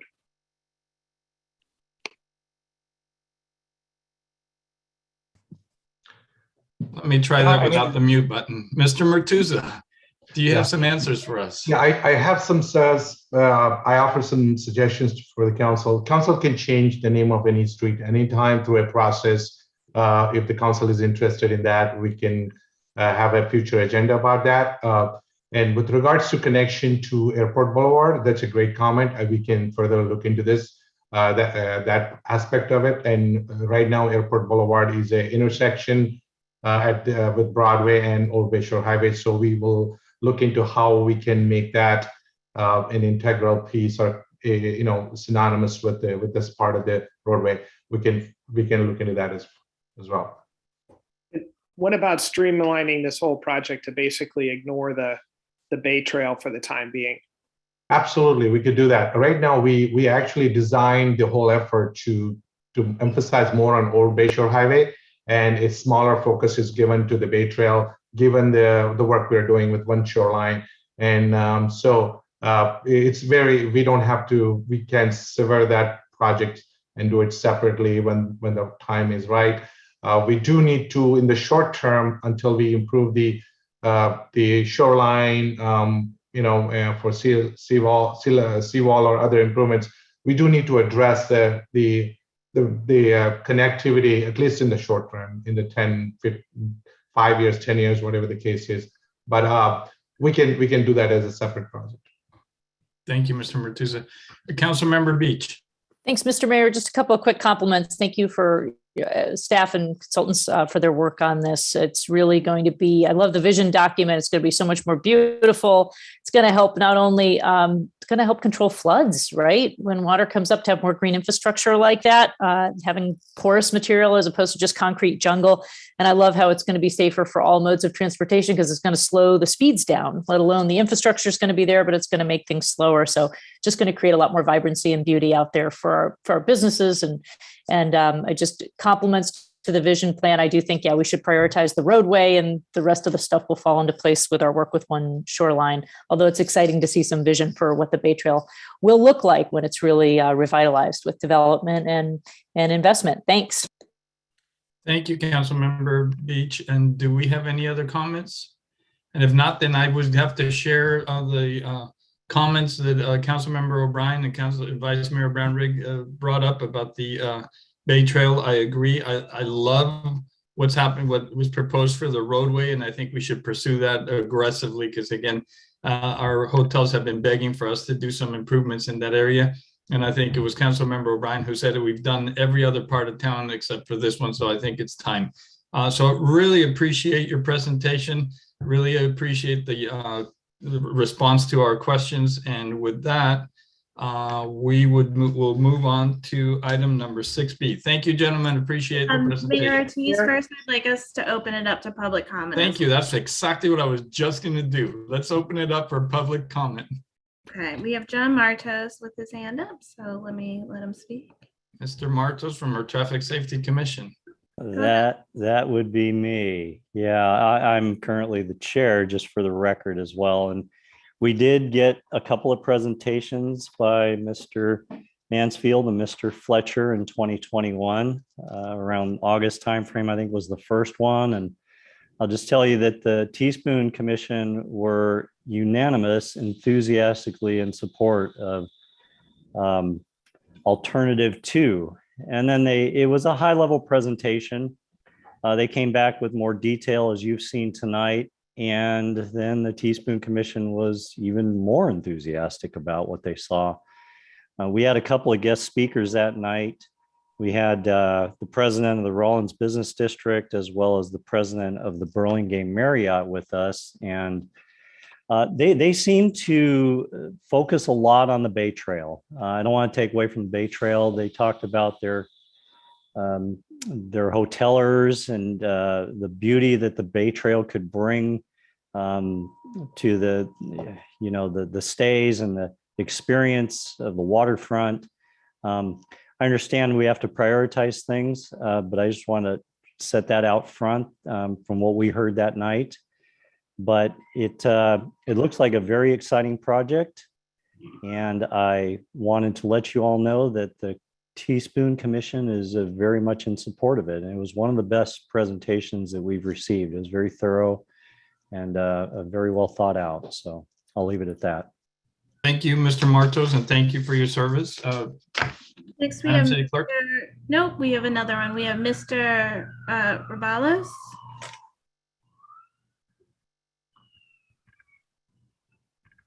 Hello. So this is Zach and Revelos. I am also on the Teaspoon. I agree with everything that Chair Martos just expressed. I just also want to express my enthusiasm for renaming Old Bayshore Boulevard to Airport Boulevard. I think that is something that is vital to the economy of that boulevard. And as someone who managed multiple ground transportation fleets operating out of SFO over the last 15 years, I'm not doing it any longer. I haven't done it for over 5 years. But having done it in the past, Old Bayshore Boulevard was very confusing to people arriving at SFO and to ground transportation operators. So I see a very clear linear value to renaming that boulevard. So let me just say the renaming is not on the agenda. I understand. So we could just keep the comments to our the topic at hand. Will do. So yes. So I'm very enthusiastic about the project, and I support it. And that's my comments. Great. Thank you very much. See where you started, Mr. Vice Mayor? I like the endorsement. I appreciate it. Okay. Well, we're not talking about that anymore because I'm getting the look from Mr. Guillen. I did have a question, Mr. Mayor, if public comment is done. Yes. Madam City Clerk, yes? Yes, Yep. She nodded. Yes. Good. Thank you. So just to be super clear for Mr. Martos and anyone else listening, I am 1,000% in favor of rehabbing the Bay Trail and filling the gap teeth and making it safer and better. My comment is not at all about that. My comment is what's the best venue to do that in, and should the city be spending money on consultants and design work when we have a whole nother process to design the Bay Trail, namely One Shoreline, which happens to be funded. So my comment isn't about the importance of the project, but rather the venue for the project. But my question is this: given the discussion, Mr. Murtuza, I wonder, can we come back with an estimated cost for just the roadway improvements? And then can you or somebody give us some sense of the private properties that are likely to change hands that touch this project? And then I would suggest that we have to figure out what is fair for private developers in this time frame. In the old days, we just said you have to fix the Bay Trail, and that was that. But this level of infrastructure is potentially much more costly. And I would like to understand where the city's responsibility ends and where a private developer's responsibility begins. And I suspect there's not a bright line on that question, so it may turn into a policy conversation. But all of us on this call know that a number of those properties are going to turn over. So it's very timely to be figuring this out. Anyway, sorry, there was a series of different little points there I wanted to make. Thank you. Thank To you. the mayor, I'd like to mention that we can answer one of your questions today. That cost estimate was provided for Old Bayshore Highway. It's roughly under $13 million. And regarding your other questions. Sorry, Mr. Murtuza, so that 13 million didn't include any of the Bay Trail? It did not. That's only the roadway. That's only the roadway. Wow, that's expensive. Right. And with regards to your other questions, we can definitely look into that as any projects come in and see what they would be responsible for, what the city would be responsible for. There is a standard process the city goes through for improvements, primarily those involved in the frontages of those properties. So we can look into that as projects develop, and we come back and report to you. Thank you, Mr. Murtuza. Okay. Everybody good? Any other comments? Are we ready to move on? Once again, gentlemen, thank you very much. Appreciate the presentation. Look forward to having you back. So once we determine how we're going to pay for this, and so we can figure out how to move forward. So thank you very much. Mr. Murtuza, thank you. And back to Mr. Murtuza. We're going to item number 6B, Broadway Grade Separation Project Update. Mr. Mayor and Council, again, this is me, and I would like to introduce a few members of the project team. First of all, this presentation will be done by Caltrain Project Manager Alex Cenas and Rob Himes from Mark Thomas and Associates. He's the project manager as well. And Andy Robbins, I'd like to introduce him. He is the Director of Capital Program at Caltrain. They are here at the meeting. I will just briefly say that the city has been working with Caltrain over the last few years, and staff is also closely working with the City Council Subcommittee, Mayor Ortiz and Council Member Beach, and regarding the options and various issues related to the project. What you're going to see tonight is a work of all of that meetings that we have had over the last few years with Caltrain, Transportation Authority, and also the City Council Subcommittee. With that, Alex, Megan, if you have Alex on board here on the, if you allow him, he will be able to start his presentation. Yes, I'm here. Thank you. Good evening. Let me just share my screen.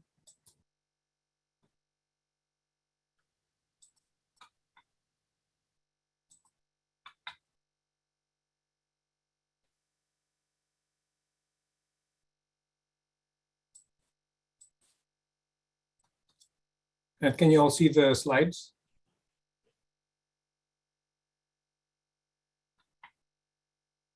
Can you see the slide? Yes, we can. Thank you. So good evening, Mayor Ortiz, Vice Mayor Brownrigg, and members of the City Council. My name is Alex Cenas. I'm the Senior Project Manager with Caltrain. And it's my pleasure tonight to give you an update on the Broadway Burlingame Grade Separation Project. These are the topics that we will cover tonight in our presentation. Starting off with the project location. The project starts in the north, just north of Oxford Avenue, and in the south, it ends just north of Oak Grove.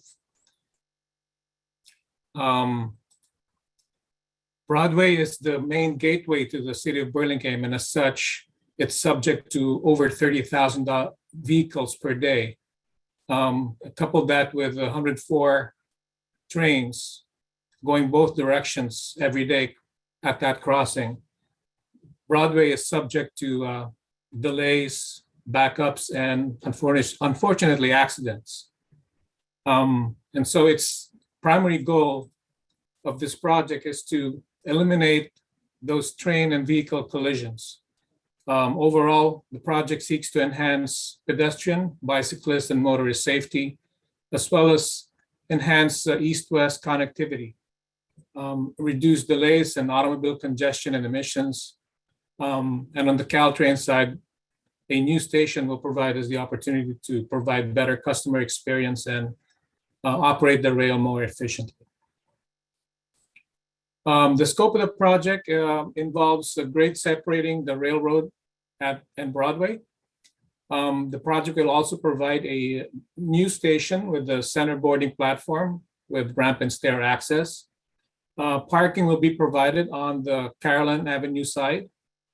In addition, 2 temporary shoe fly tracks will be built on the east side of the existing tracks to allow for train operation to continue during construction. And ped and bike crossings will be provided at Broadway, Carmelita, Morel, and Cadillac Way. So project status update, the project is, I'm happy to report that the project is moving forward. The PSR was completed in January of 2017, in which 6 alternatives were studied, and alternative A, which is a partial raising of the railroad and a partial depression of the roadway, was selected as the preferred alternative.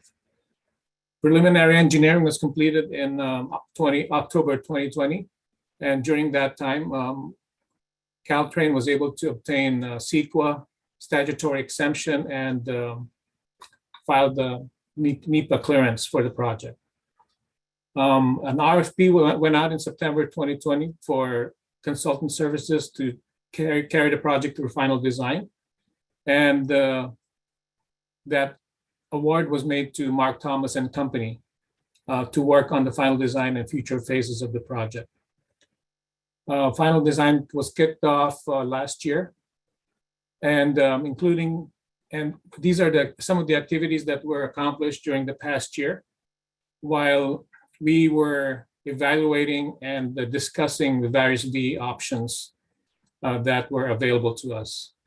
After a lengthy discussion regarding the V options, they were finally resolved 3 weeks ago on January 7th. And the project is now ready to move forward into final design. As I mentioned, environmental clearance was obtained during the preliminary engineering phase. And we anticipate obtaining the following permits from U.S. Army Corps of Engineers, Regional Quality Board, and the Fish and Wildlife during the design phase once we hit the 65% design completion. And with that, I would like to turn over the presentation to Rob Himes, principal of Mark Thomas, to talk about project enhancements that were added to the project, as well as value engineering options that were considered. Rob? Yeah, thank you, Alex. Yeah, I'm very excited to take this project through final design. One of our first scope items was to look at adding value to the project through value engineering. We have a value engineering study. And that looks at, I was really paying attention to how do we reduce traffic impacts, right-of-way acquisition, reduce utility risks, and also reduce the amount of construction time and costs. And then in addition to that, how can we improve station connectivity between the surrounding area and the station platform? And we came up with 5 value engineering alternatives that would have been vetted through city staff, Caltrain, and 4 were selected to move forward. And I want to talk to you about those today. So the first exhibit shows, it's a rendering of the previous project. And just to orientate you, we got the Broadway Business District up in the top left, and we have Highway 101 kind of on the lower right as you go through there. The rail is going to be raised and a new track station or new station is going to be installed up over Broadway. The track elevations is going to be about 18.5 feet from the existing ground that's out there now. What you see in red is going to be what is required to lower Broadway, California, Carolyn to meet the vertical clearance underneath the structure. And the structure vertical clearance needs to be about 16 feet for trucks and vehiculars to get through there. That's standard. And then to lower the roadway, you see, if you look really closely, you'll see the gray ribbons that are run along the right of way. Those are retaining walls to keep the adjacent properties up where they are, but then have driveways go into those properties to maintain circulation and connection. It's pretty costly right away, especially as it relates to the gas stations and others where circulation is going to be difficult after the roadway is lowered. Other things about the roadway lowering is that now we have kind of a sinkhole. So when it rains, the water collects in there, and it would be about 6 feet or so because we're lowering the roadway about 6 feet. We'd need a pump station. The pump station would have to be maintained. Also, throughout this area, we have fairly high groundwater elevation. And so the groundwater would be at essentially the roadway level, which means that we have to put in separate, like specialized concrete pavement, boat section and other things to keep the water and the pavement from breaking apart and the water coming from down below.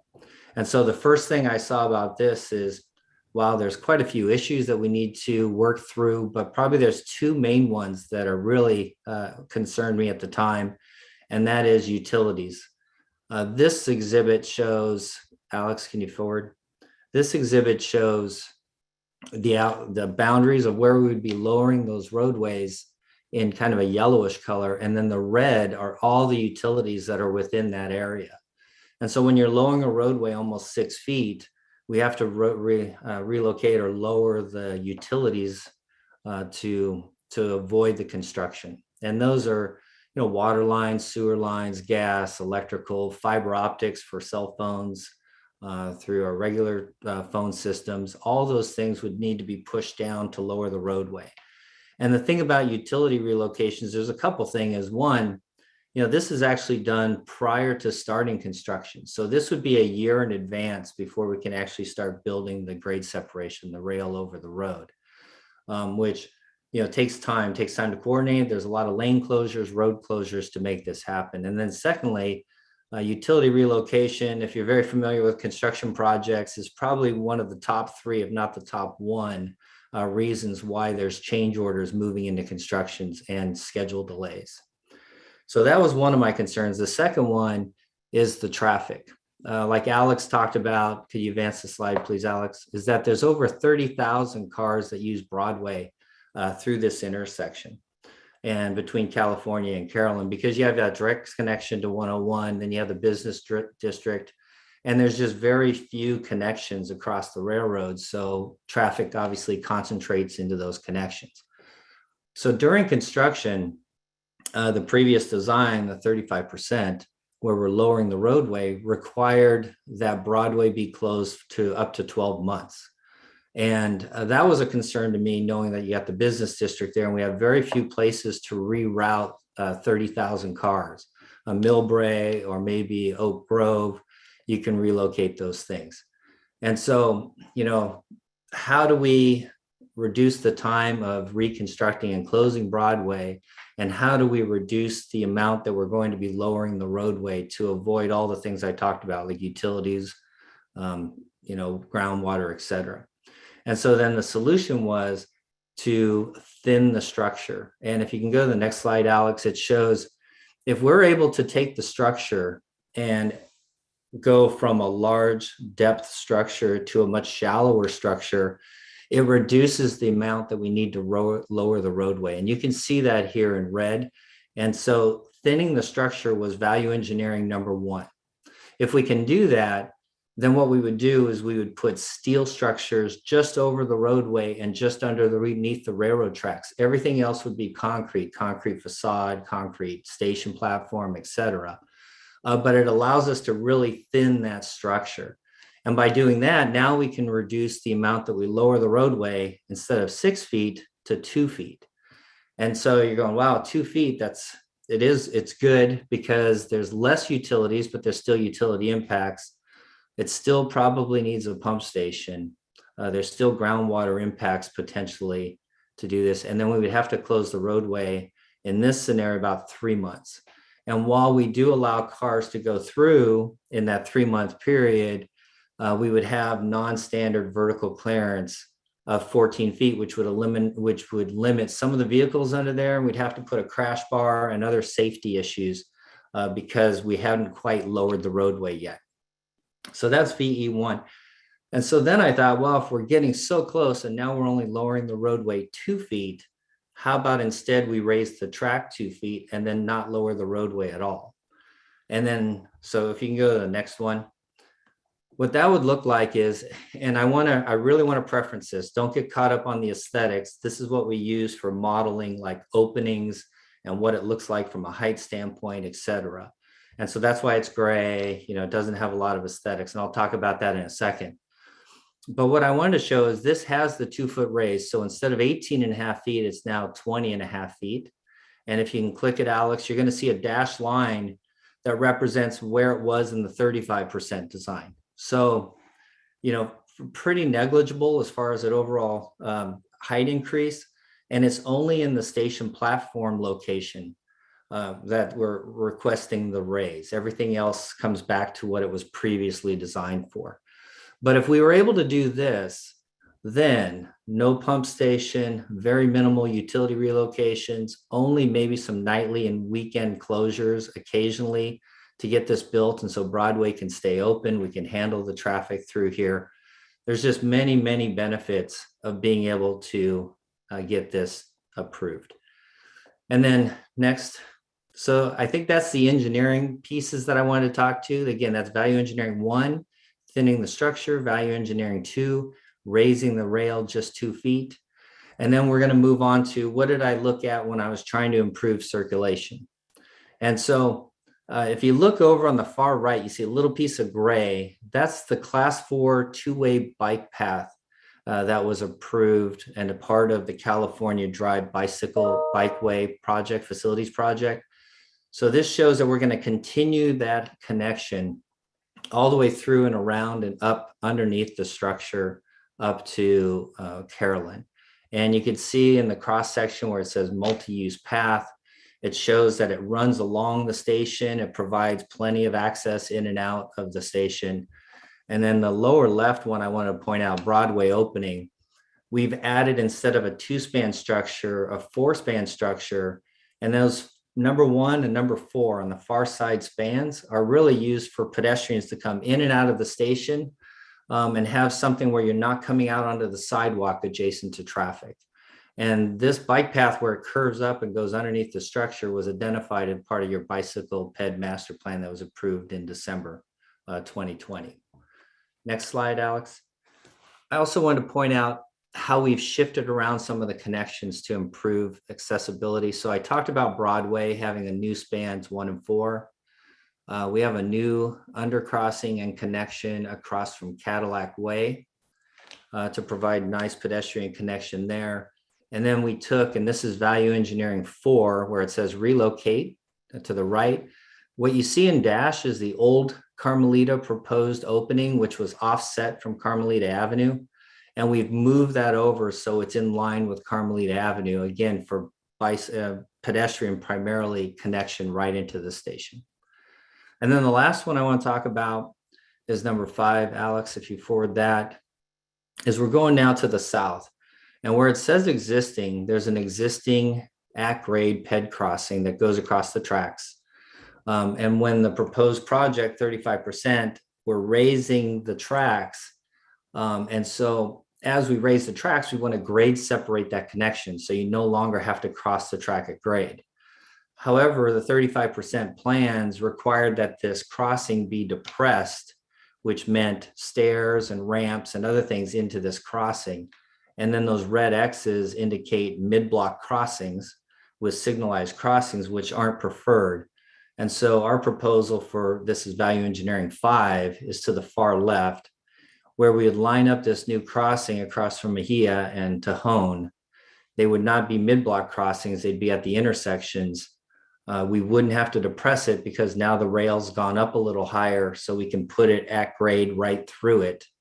And I think what you see in yellow ties into the bicycle master plan that was approved with class 3 upgraded roadways. So that's pretty much what I have on connectivity. And then the last item I want to talk about, Alex, is just the overall aesthetics. Again, I showed a gray kind of boxy looking structure, but we totally understand that the city staff, council, the community have all been worked on, what that color, what those textures, how the planting is going to be for screening. And we're not going to lose track of any of that. So that'll all get incorporated into the design as we progress further. Back to you, Alex.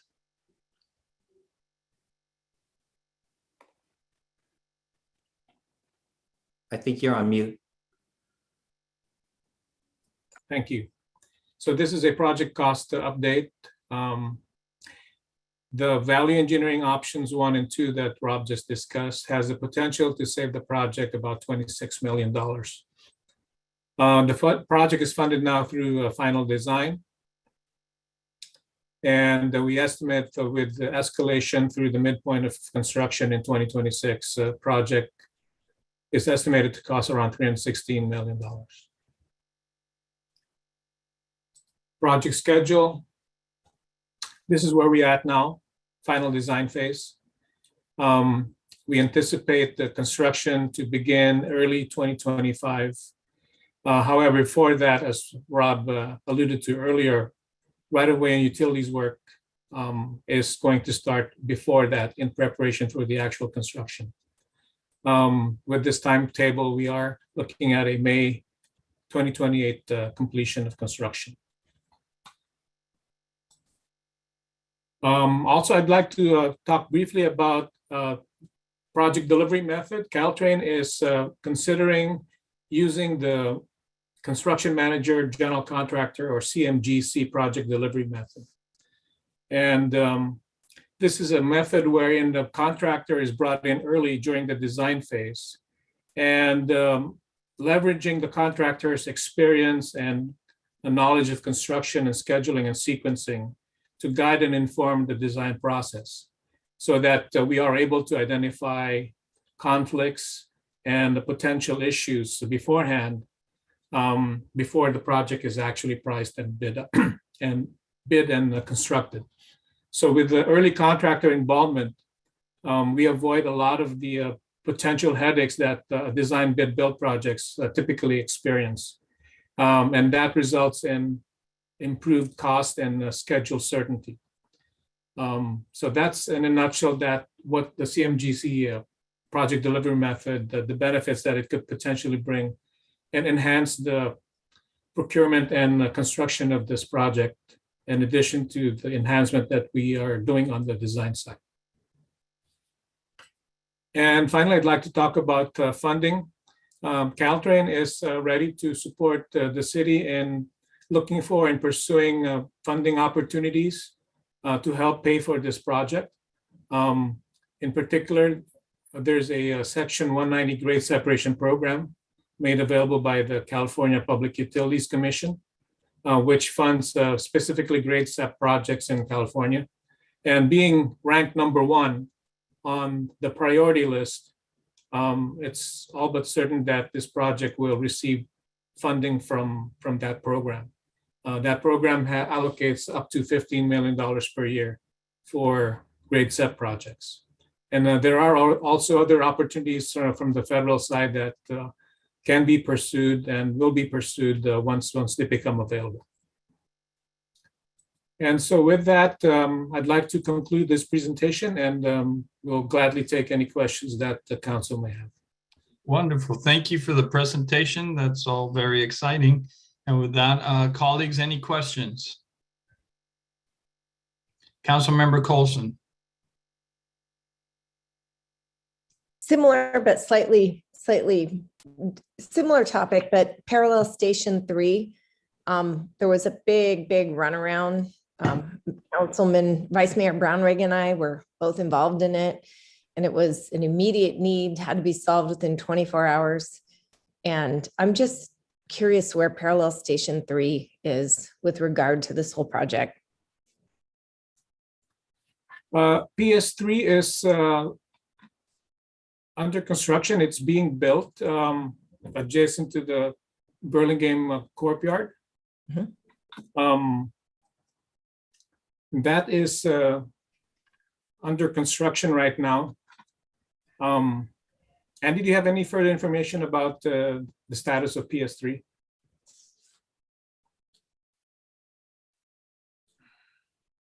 Not really. I know there was a concern that it would have to be relocated again, but unfortunately that was the case. And as Alex said, that's in process. Okay, so is it being relocated again, or is it on the back of our courtyard still? Through the mayor, if I may, I can help answer that question. The paralleling station is currently, my understanding, contractor Balfour Betty is working behind the corporation yard. They had some delays. A number of issues came up as part of their project. A lot of unknown utilities that they encountered. They had to reprioritize their focus. So they are currently working behind the courtyard, adjacent to the courtyard. The relocation is not for the paralleling station, but for the gantries that were previously located close to the Broadway grade separation area. So they will have to be relocated as part of the effort. So, but not the paralleling station. Okay, so does this revised project, we haven't done anything already based on the old design that would need to be redone. In other words, we're still okay in a critical path. That is correct. Okay, so Vice Mayor Brownrigg. Thank you. Briefly, great job, you guys. This is really fantastic. The cost benefit trade-off is so obviously on the side of making these changes, the slight increase in height, so well worth it for so many people. So basically just one big thank you. And then with the money, some of the money that you saved, please consider some brick cladding, which I think would be a nice traditional material for the bridge when the aesthetic conversation happens. So, but mostly I'm just here to say thank you. That's really great work. Thank you. Councilmember O'Brien. Yes, I just had a question of clarification when it was mentioned that you were talking about funding. Was it 15 million or 50 million? That's 15. 15. Okay, great. Thank you. And I appreciate the presentation and also the saving of money. Now, hopefully we'll be able to get the money in order to pay for this project. Thank you. Thank you, Councilmember O'Brien. I'm glad you asked that question. That was on my list. Councilmember Beach.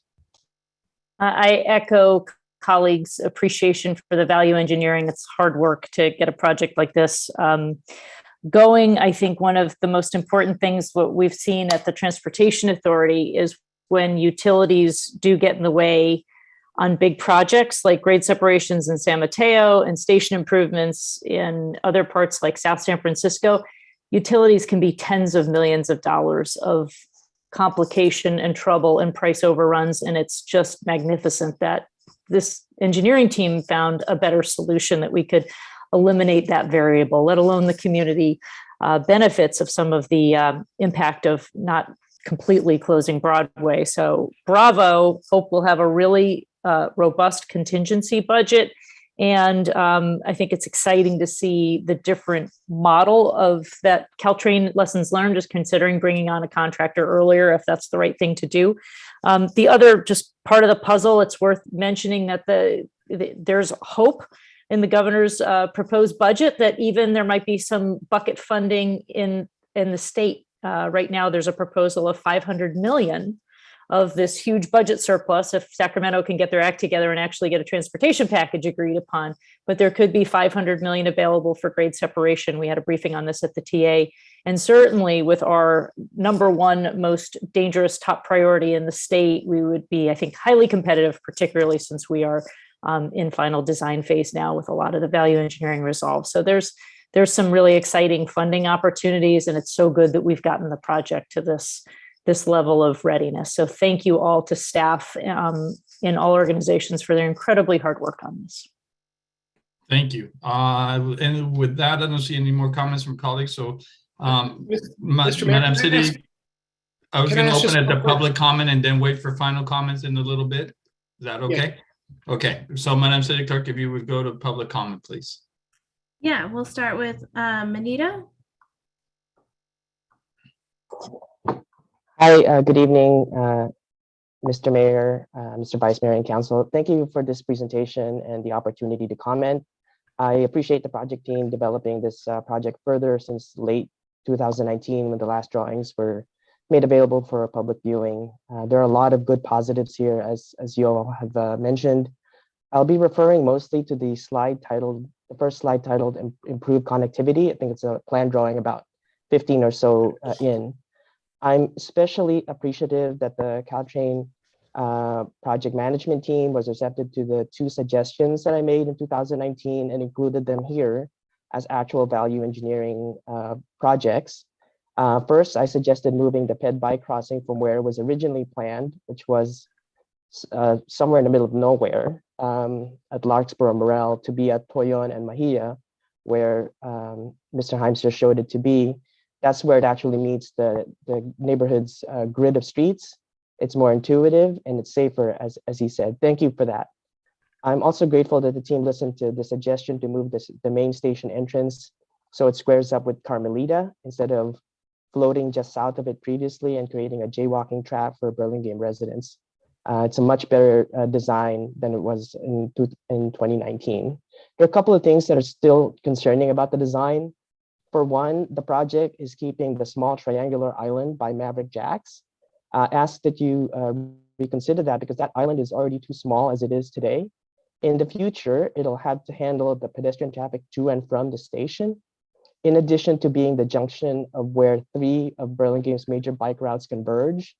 So as a driver, I feel this island will be overwhelmed and people will be spilling into the lanes when they try to use that as a refuge and block the lanes.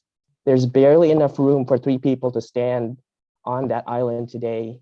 Maybe there's room for 2 bikes, but no more than 1 wheelchair at the most. Secondly, the design calls for 2 left turn lanes from Broadway onto California. But then those 2 lanes immediately merge right after the drivers turn left and get across the signal. That seems really perilous and unexpected. Today, there's only 1 left turn lane, and then creating 2 in the way that is being shown seems like it would just create confusion approaching the intersection with just lane changing. And then immediately after, the drivers have to go under the underpass and then have to merge abruptly in front of the Chevron station. Lastly, the thing that I was also concerned about is the amount of parking that's being added on this, especially on the Carolyn side. We don't really want Carolyn or our station or our neighborhood to be used as a park and ride. Millbrae cut their BART Caltrain capacity in half with their new development, and those people are already looking for alternatives. So we don't want those people to be looking at our station here and using it for that. I think my time's up, so thank you for your time. Thank you, Mr. Velasco. Next up is Jennifer, Commissioner Pfaff. Our commissioner for planning, newest planning commissioner. Welcome, Ms. Pfaff. Thank you very much. Appreciate it. I'm going to go back to, first of all, great presentation. I'm completely amazed. And my engineering husband looked at it and thought that, and he's one that fought a lot for the over under the depression, half up, half down. He was very impressed. So good job. I'm not an engineer, but good job, and good job from any of the bike and ped people who worked hard to get those connections through the little tunnel areas. I didn't even think about that before. What I want to talk about is back in 2015, when Caltrain did their electrification studies, part of the environmental was the historical. And I'm looking at this and I'm thinking, oh gosh, what is going to happen to our Frankard parcel 1 and parcel 2, which have trees that will really help cover.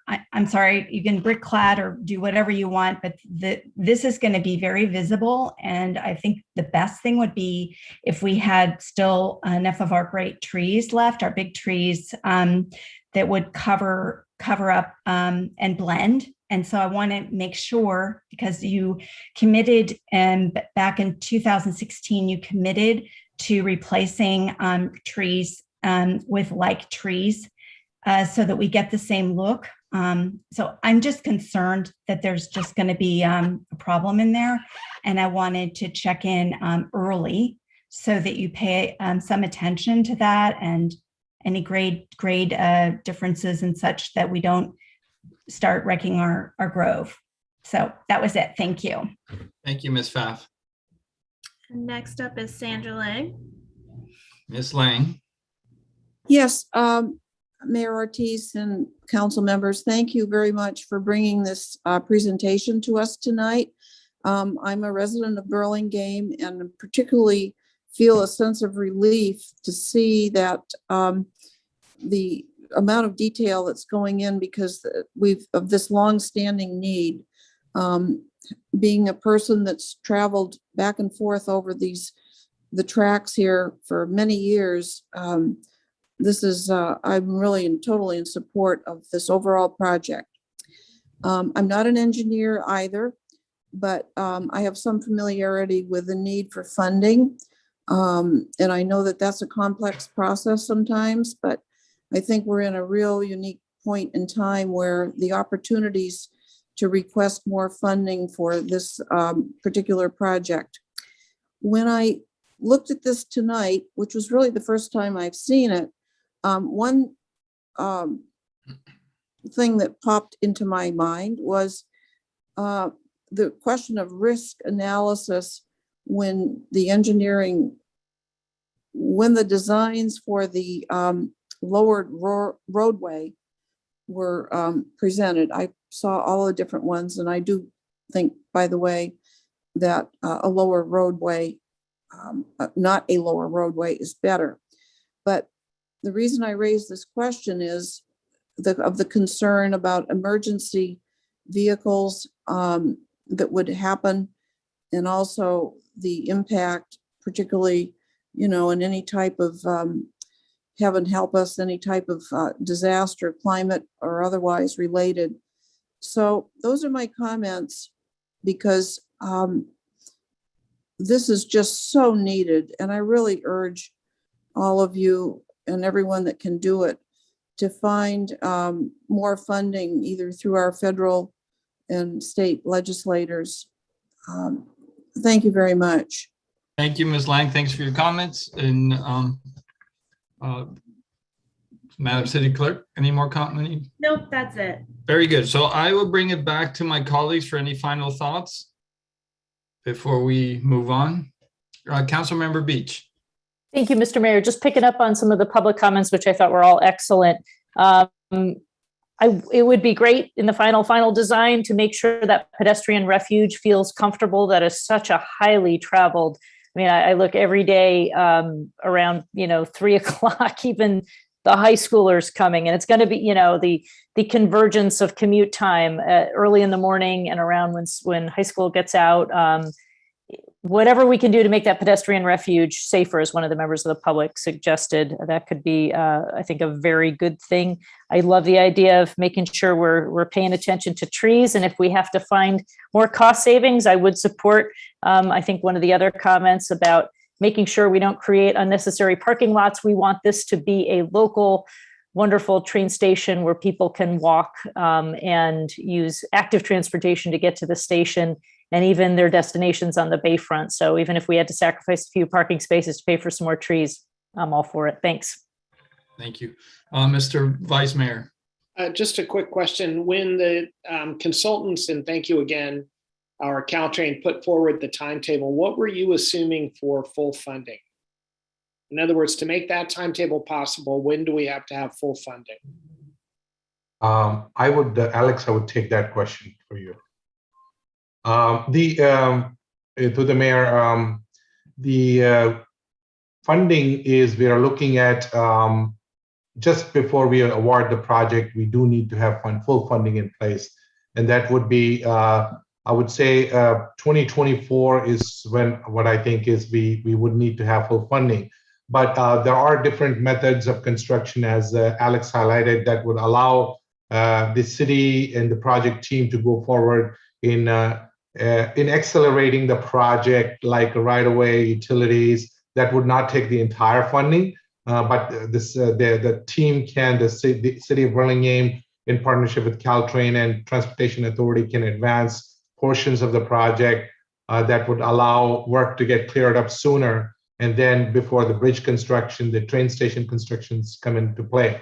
So that I would suspect the construction could conceivably start sooner, like 2023, but you don't need all the funding. However, it's good to have all the funding as soon as possible. But I think by 2024 is what we think we need the funding. And when you talk about funding, there's tons of money becoming available through federal grants. And we are pursuing, Lisa and I from the city side and with our consultant team, the Ferguson Group are looking at through every angle that we can apply for grants and see what happens in the next few months. Thank you, Mr. Martusa. Councilmember O'Brien. Yes, so Director Martusa, so with that funding, how much does the city of Burlingame have to come up with? What's our share? From a policy point of view, as well as from previous contribution by other agencies for grade separation on the peninsula, we are looking at $15 million for a local city of Burlingame match, and then we are looking from the remaining money funding would come through various programs and funding grants and what have you. Okay, so we ourselves have to come up with 15 million then prior to 2024. That is correct. Okay, thank you.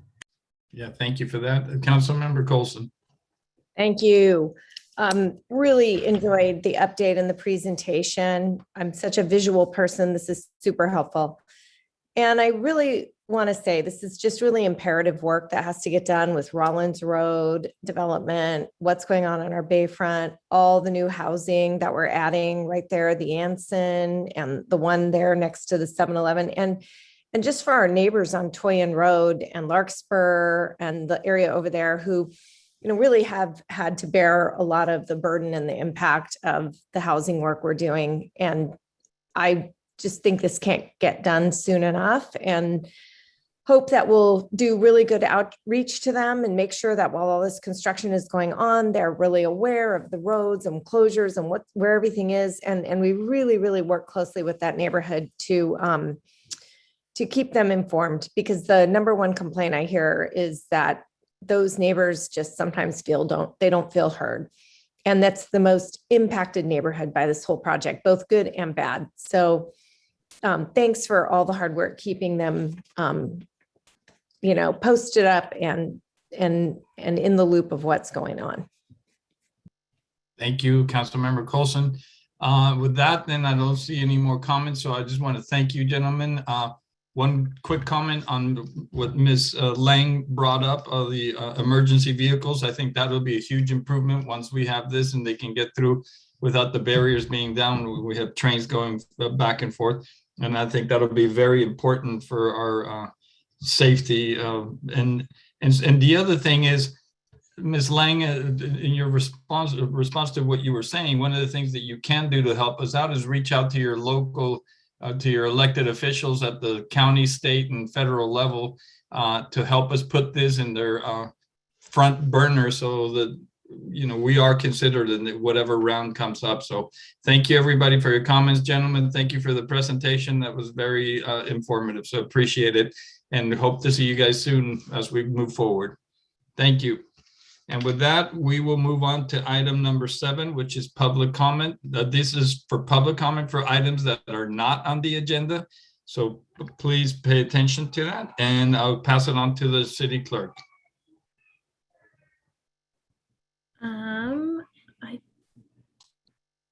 don't see anyone with their hand up and we don't have any emails. So I think we can move on to the consent calendar when you return. Okay, so with that, then we have no public comment, so we will move on to item number 8, which is the approval of the consent calendar. Colleagues, anybody who wishes to pull any of the items on the consent agenda? I see no hands raised, so we will open it to members of the public. Any member of the public wishes to pull any items? So I see nobody there, so we will move on. I will entertain a motion for to approve the consent agenda. Motion to approve. Second? Motion by Councilmember O'Brien, second by Councilmember Coulson. With that, we'll go to roll call, Madam City Clerk. Councilmember O'Brien, Yes. Councilmember Beach, Yes. Councilmember Coulson, Yes. Vice Mayor Brownrigg, Yes. Mayor Ortiz. Yes. Thank you, Madam City Clerk. And with that, we will move on to, we don't have any public hearings. We're just moving on to item number 10A, which is a staff report for the adoption of a resolution approving the installation of a public art project consisting of 6 Robert Berry words at the Bayfront. Hi, this is going to be an interesting presentation. So I will pass it on to our Parks and Rec Director, Margaret Glomstead, please. Thank you very much, Mayor Ortiz and council members. I'm excited because we have an opportunity for another public art project that has come our way. And I'm sure you're all aware we've been working on the Bayfront, the Anson Burlingame project that will be in Washington Park. We do have a tentative ribbon cutting date, so if you don't already have it on your calendar, it's Wednesday, March 23rd, if all goes well with installation, which has already started. So if you walk by the park, you'll be able to see it. So this opportunity came out through that process. So here tonight with me is Lance Fung, and I'm sure his partner in crime, John Talley, is somewhere there in the background, probably. But they've been helping us with public art in Burlingame, and they've been a wonderful partner as we've been working through the Anson Burlingame project. And one of the things that had come up, and this is the opportunity, is Lance Fung and John Talley are the owners of 8 Robert Berry words. The staff report kind of explains a bit about Robert Berry and what he has done in the past and the meaning of the word, so I'm not going to go into that. But he generously offered to donate those to the city. And that's what's before you tonight. Of those 8 words, 6 were appropriate for a location on the Bayfront. And it kind of stemmed out from Lance seeing the area, and the installation that was in Atlantic City was on a hillside, like a man-made hillside park area for people to enjoy. And he had heard that they had even been seen from airplanes going over to the airport. And we are right on the Bay Trail by the airport, and we have a really nice sloping hillside. So we would be able to, if we are able to light them at some point in the future, they should be able to be seen from the airport also. So there, of the 6 words, and in the staff report, what happened was we were looking at 5 of them because 2 are red words. So the words are becoming, believe, purpose, possible, together, and another. And when it went to Park and Rec Commission, they really just couldn't decide. They were asked to kind of choose between the 2 red words, which were becoming and believe, and they couldn't do it. Lance was generous to offer both of the red words, and he thought it would work in our installation. Of these words, they vary in length. So they're between 10 feet, 6 inches and 20 feet long. So they're of a decent size and 2 feet high. They can be lit, as I had mentioned earlier. The picture included in the staff report of the location, you can barely see the words because that hillside needs to be cleaned up of the vegetation. It is part of our work plan for fuel reduction anyway, but it is always a place that's put more on the back burner, and other areas are looked at first. There are some estimated expenses. It is something that would come out of the operating budget to maintain that hillside, so it's just under $12,000. We would have to move the words ourselves from their location in San Jose. We have the equipment and trailers to do that. We would have John Talley helping us, making sure we're stacking them right. And then when we were ready to install them, we would have John Talley's assistance and Lance Fung's assistance at the locations on the hillside in installation. The good thing for us is obviously we are inundated with work right now. However, we can store them. We have the space to do it on the bayfront, and we can just slowly work it into a work plan over a period of time.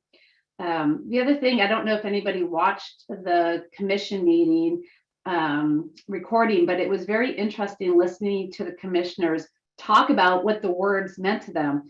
And what was very clear is they changed in meaning to everybody, even when they looked at it differently. It was very fun to listen to. And I think Lance could probably speak to it better than I can, but how it evokes people to think about things differently. And they are very inspiring words. So what I'm hoping tonight is for you guys to ask all the questions you want. And that is why Lance is here with us also, because he knows the deep depths of the artwork itself, is to consider approving this so we can hopefully in the near future have them installed on the bayfront. And then at some point after they're installed and we can get time to take a look at the lighting requirements and maybe eventually get that funded too, so we could light them up. And I do want to say we chose that location mindfully. The bayfront, while it is a very beautiful place, it is also a little bit desolate in the evenings. And we wanted to have it in a location where the wards were generally protected. In this area we chose is up a slope. It is fenced in.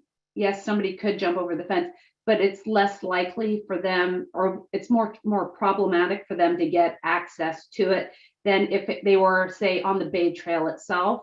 The other thing with being on the Bay Trail is it is within BCDC, which would add another layer of complexity to installing them. Where we're looking is out of the BCDC realm, so we would not need to go through that process.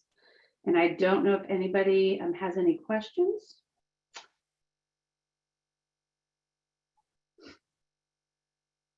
Colleagues, any questions for the director? Councilmember Colson.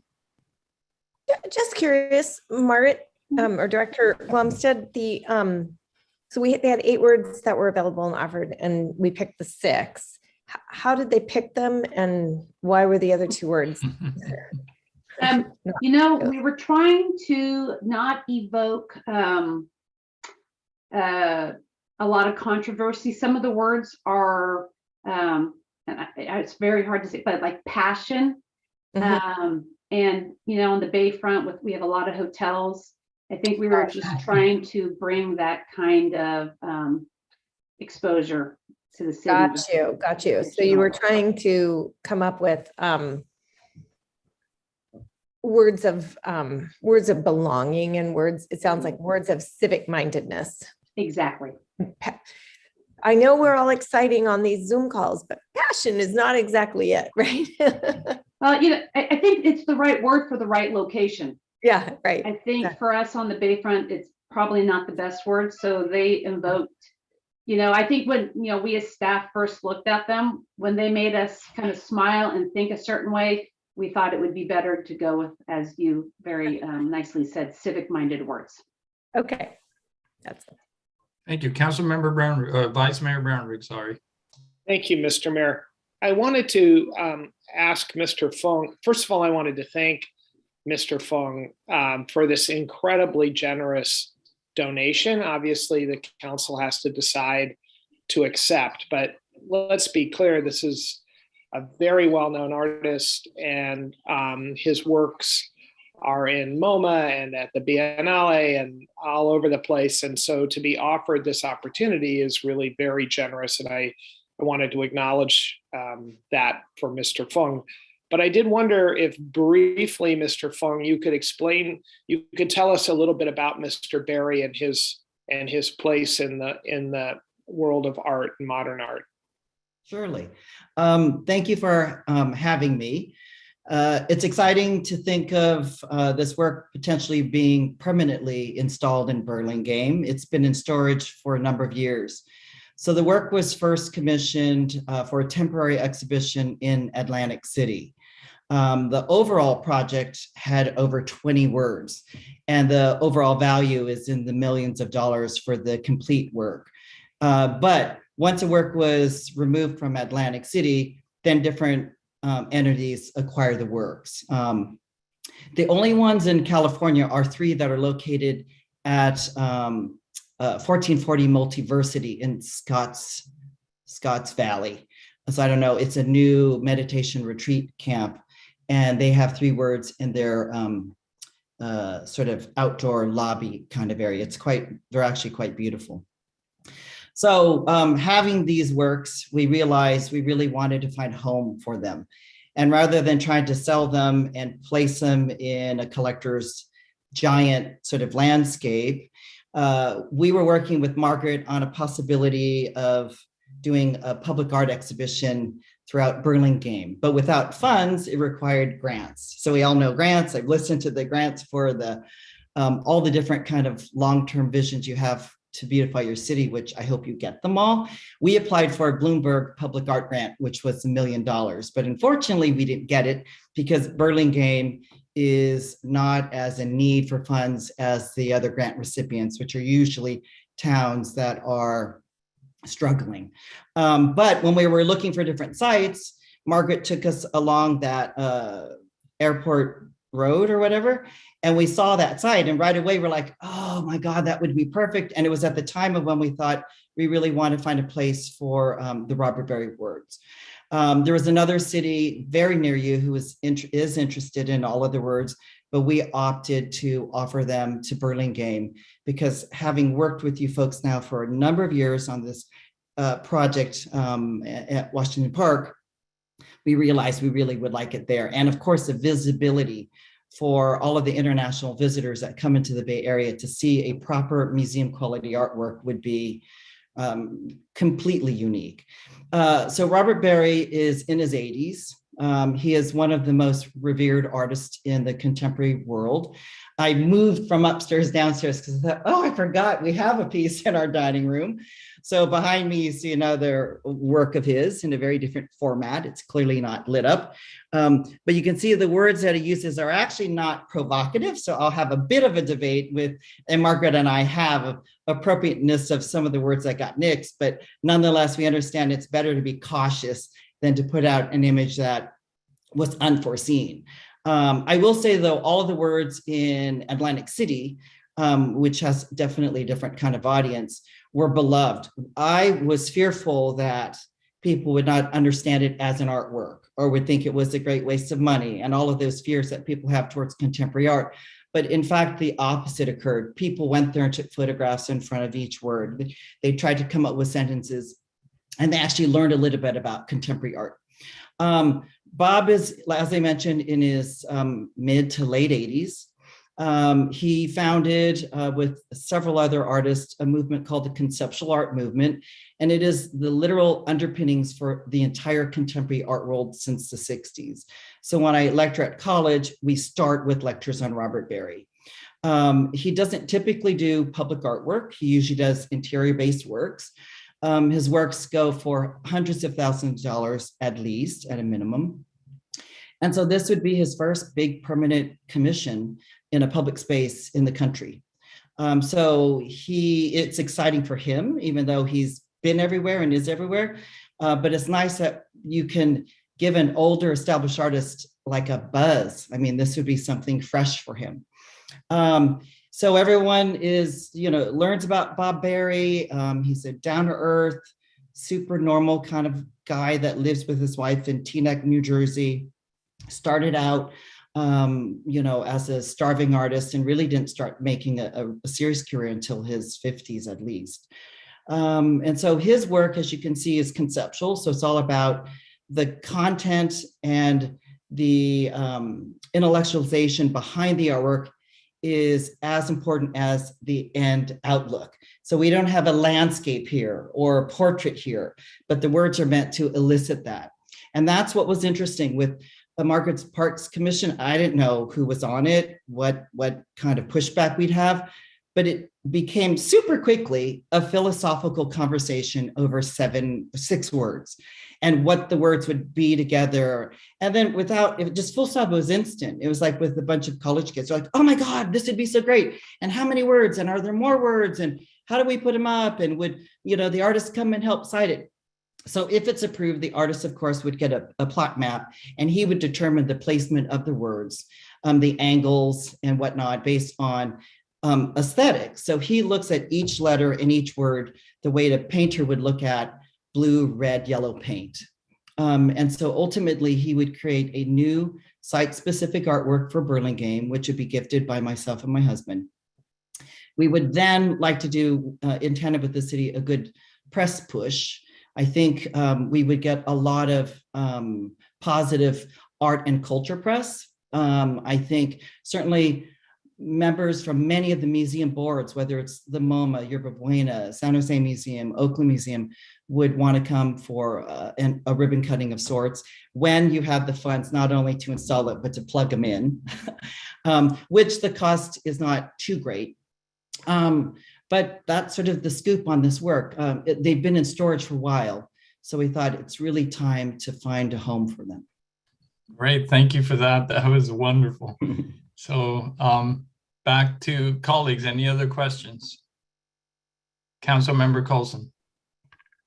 I've read this 5 times, but estimated cost to install and cost to light.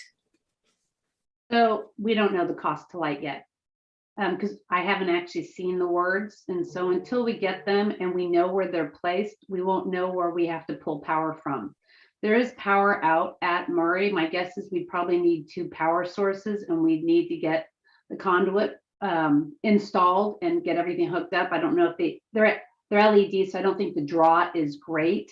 Okay. But until all that's located, I can tell you what we estimate to get the site ready and install them. And then we'll have to figure out whether we can do it ourselves through our city electrician, or we're going to have a contractor do it. I'm sure we'll need a permit, so then we'll need some plans. So again, I can't even begin to estimate the cost for electrical until we have them and we know where they're going to be on the hill. So I would like to suggest that we commit tonight, if we accept these letters, to getting them lit and getting them installed properly, even if we have to work through our Park and Rec Foundation and maybe even our library foundation, because these are words and library is important. This could be a really cool collaboration between our library foundation and our Park and Rec. If we need to raise the funds, from the public, I think people would be excited about it, and we could work on this, and I would be happy to work on it. So I think it would be really important to understand the cost to clear, the cost to install, and the cost to light them. And I'm trying to figure out, Margaret, is it like, you think 10,000, 20,000? Is it 200,000? Nothing, you don't know at all? I would always like to say it's not going to be that costly, but until you get out there and you figure out what actually needs to happen, I think my plan was to get them installed, because until we know the location, then it makes it a little harder to know where we're drawing from. I mean, I know we have power up there at our Parks Courtyard, and there's also power by the lights. I just don't know where everything is, so we would have to get at least a preliminary idea, and then have to decide whether we need an outside consultant to help us get this actually done. And that's where the costs just start going up, is if somebody else has to do it. The other thing is, you have to remember that's a landfill site, so we'd have to be careful on how it's installed. We can't just trench into it because of the cap. So there's just a lot of variables that I don't feel comfortable committing to a number until we get them out there installed, and then we can get a much better idea how problematic it will be. Okay. Councilmember O'Brien. Thank you, through the mayor. Actually, my question was in relation to lighting. So I think, Margaret, you've answered those questions. The only thing I'd be concerned about, although they're LED, so it shouldn't radiate too much light. So that was the only concern that I have. But I do think this is just such a phenomenal opportunity that, you know, once we can kind of get the whole thing packaged, and if it means we need to raise money through the foundations, as Councilmember Colson suggested, then let's do it. I think it's just such a thought-provoking art piece, or pieces, I should say. And I think it's going to be kind of exciting for Burlingame itself. And it's going to bring a lot of visitors, and you have all the people that will be coming to the hotel. So it's going to be kind of a cool event for people to go see and admire. Great, thank you for that. And they'll be right on Airport Boulevard. Mr. Fung. I just wanted to say and again, you know, we don't know what the costs are, but it was not very costly to install in Atlantic City. The situation was different, right? So there we were able just to put in very large landscape stakes instead of footings. You know, now we're looking at, since we probably cannot do it, very shallow footings, which is really, you know, a shovel deep down with some stakes, because there's not much weight to them. And then the electrical uses very little power. We really wanted to convert them to solar, but to convert them to solar cost a ton of money. And then, of course, with solar, unless you have a battery, by midnight or 1, they fade, right? So the point is, throughout the evening, there's, you know, you can see the words in the darkness. We don't anticipate the cost being that high. But again, you know, construction costs are much higher now than ever. So who knows what an electrician will charge. But the labor is pretty straightforward. So, you know, I guess I shouldn't throw out a number either, but it would be, we think, on a hopefully manageable level. And then as far as the light goes, we installed 8 words on our grounds in Woodside. And we were a little nervous of like how much ambient light it would put out, and if it would affect actually wildlife or what have you. But it was absolutely stunning. So the orange word, you could read it late at night, and it would just give this ambient glow around the word. And then we have some big redwood trees. It would sort of catch a little bit of the light there. So really, really stunning light, but nothing too jarring. Thank you for that. And with that, colleagues, any other comments, any other questions before we open it to the public? Everybody's smiling. I think we're going to. So with that, Madam City Clerk, take the command. Don't have any emails, and I don't see any hands up. Very good. So with that, then we go back to somebody who's waving her hand wildly. I just had this idea. I think we should do Burlingame swag with our words in their colors. Great idea. And we should have like shirts or t-shirts or hats. Whatever. And the worst case scenario is we could sell the words and the t-shirts through our Park and Rec Foundation and make the money to install it. Such a great idea. Great. Councilmember Beach.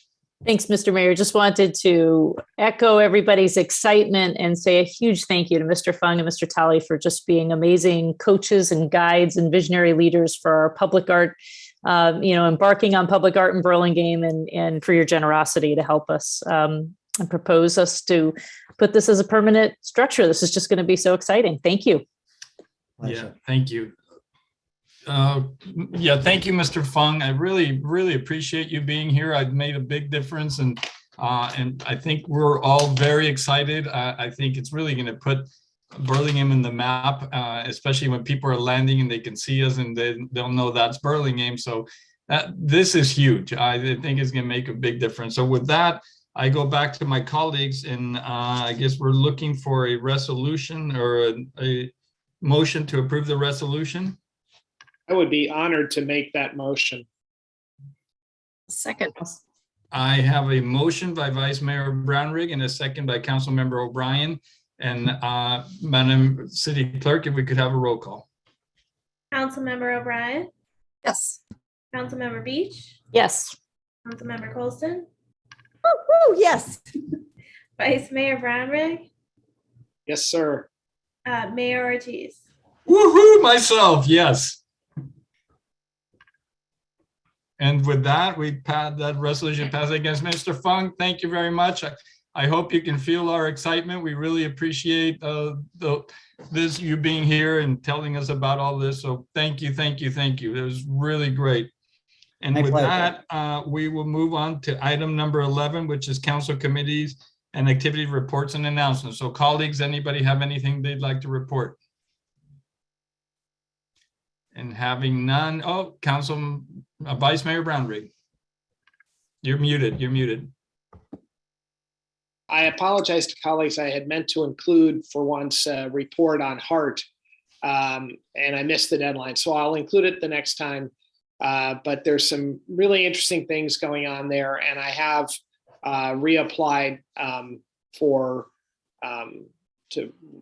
my seat. So I just wanted to let everyone know, and I will write a report about what's been going on in the next for the next council meeting. Thank you. Thank you, Mr. Vice Mayor. And I don't see any other raised hands. So with that, we will move on to item number 12, which is future agenda items. Now we can talk about renaming streets. Well, I'll take that as an invitation. I have thought this for a really long time. I thought I was all by myself. I'd be very happy to talk about this if anybody else would like to. I actually think it would just make wayfinding for strangers, who are mostly the people who are over there, a lot easier. But maybe I'm a quack, so I don't know. Okay, I don't see anybody else jumping up to support this one. So we're going to move on. Any other future agenda items? And having none, then we will move to item number 13. We have acknowledgement of all the agenda packets, the Planning Commission, Traffic Safety Commission, Beautification Commission, Parks and Rec Commission, and the Library Board. And then we move on to adjournment. And do we have anybody we'd like to adjourn? Councilmember Colson. So I don't know. I know Georgette sent out some information, but I had dinner with Lisa Lilliland last week. She was in town. And for those of you who maybe didn't catch this, because it didn't come across my radar until I really sat down and talked to Lisa. But I know you all remember Ryan Popel. He was the Proterra CEO. And he passed away. Yeah, right.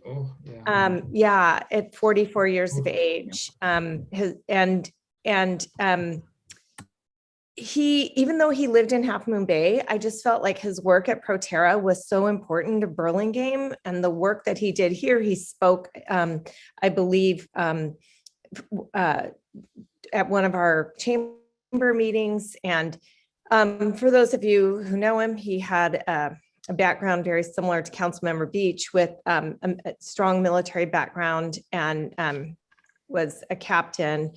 And then he went into transportation industry engineering, has an MBA from Harvard, and then he went into work in his passion, which was at Tesla and Kleiner Perkins in the venture capital world. And then they thought he would be a wonderful CEO for Proterra, and that's how he got to us. And he was so passionate about Burlingame, and he loved Burlingame, and he really wanted to keep, Proterra here. He was proud of the fact that Burlingame was the first city to have an electric trolley, Lisa told me at lunch, or dinner, which I thought was just really cute, and how he had researched so much about the town and loved it. So I just thought it would be appropriate to close our meeting tonight in his memory. His service was 2 weeks ago, and he'll be laid to rest at Arlington National Cemetery. Thank you for that. I think that's very appropriate. If we could just have a moment of silence.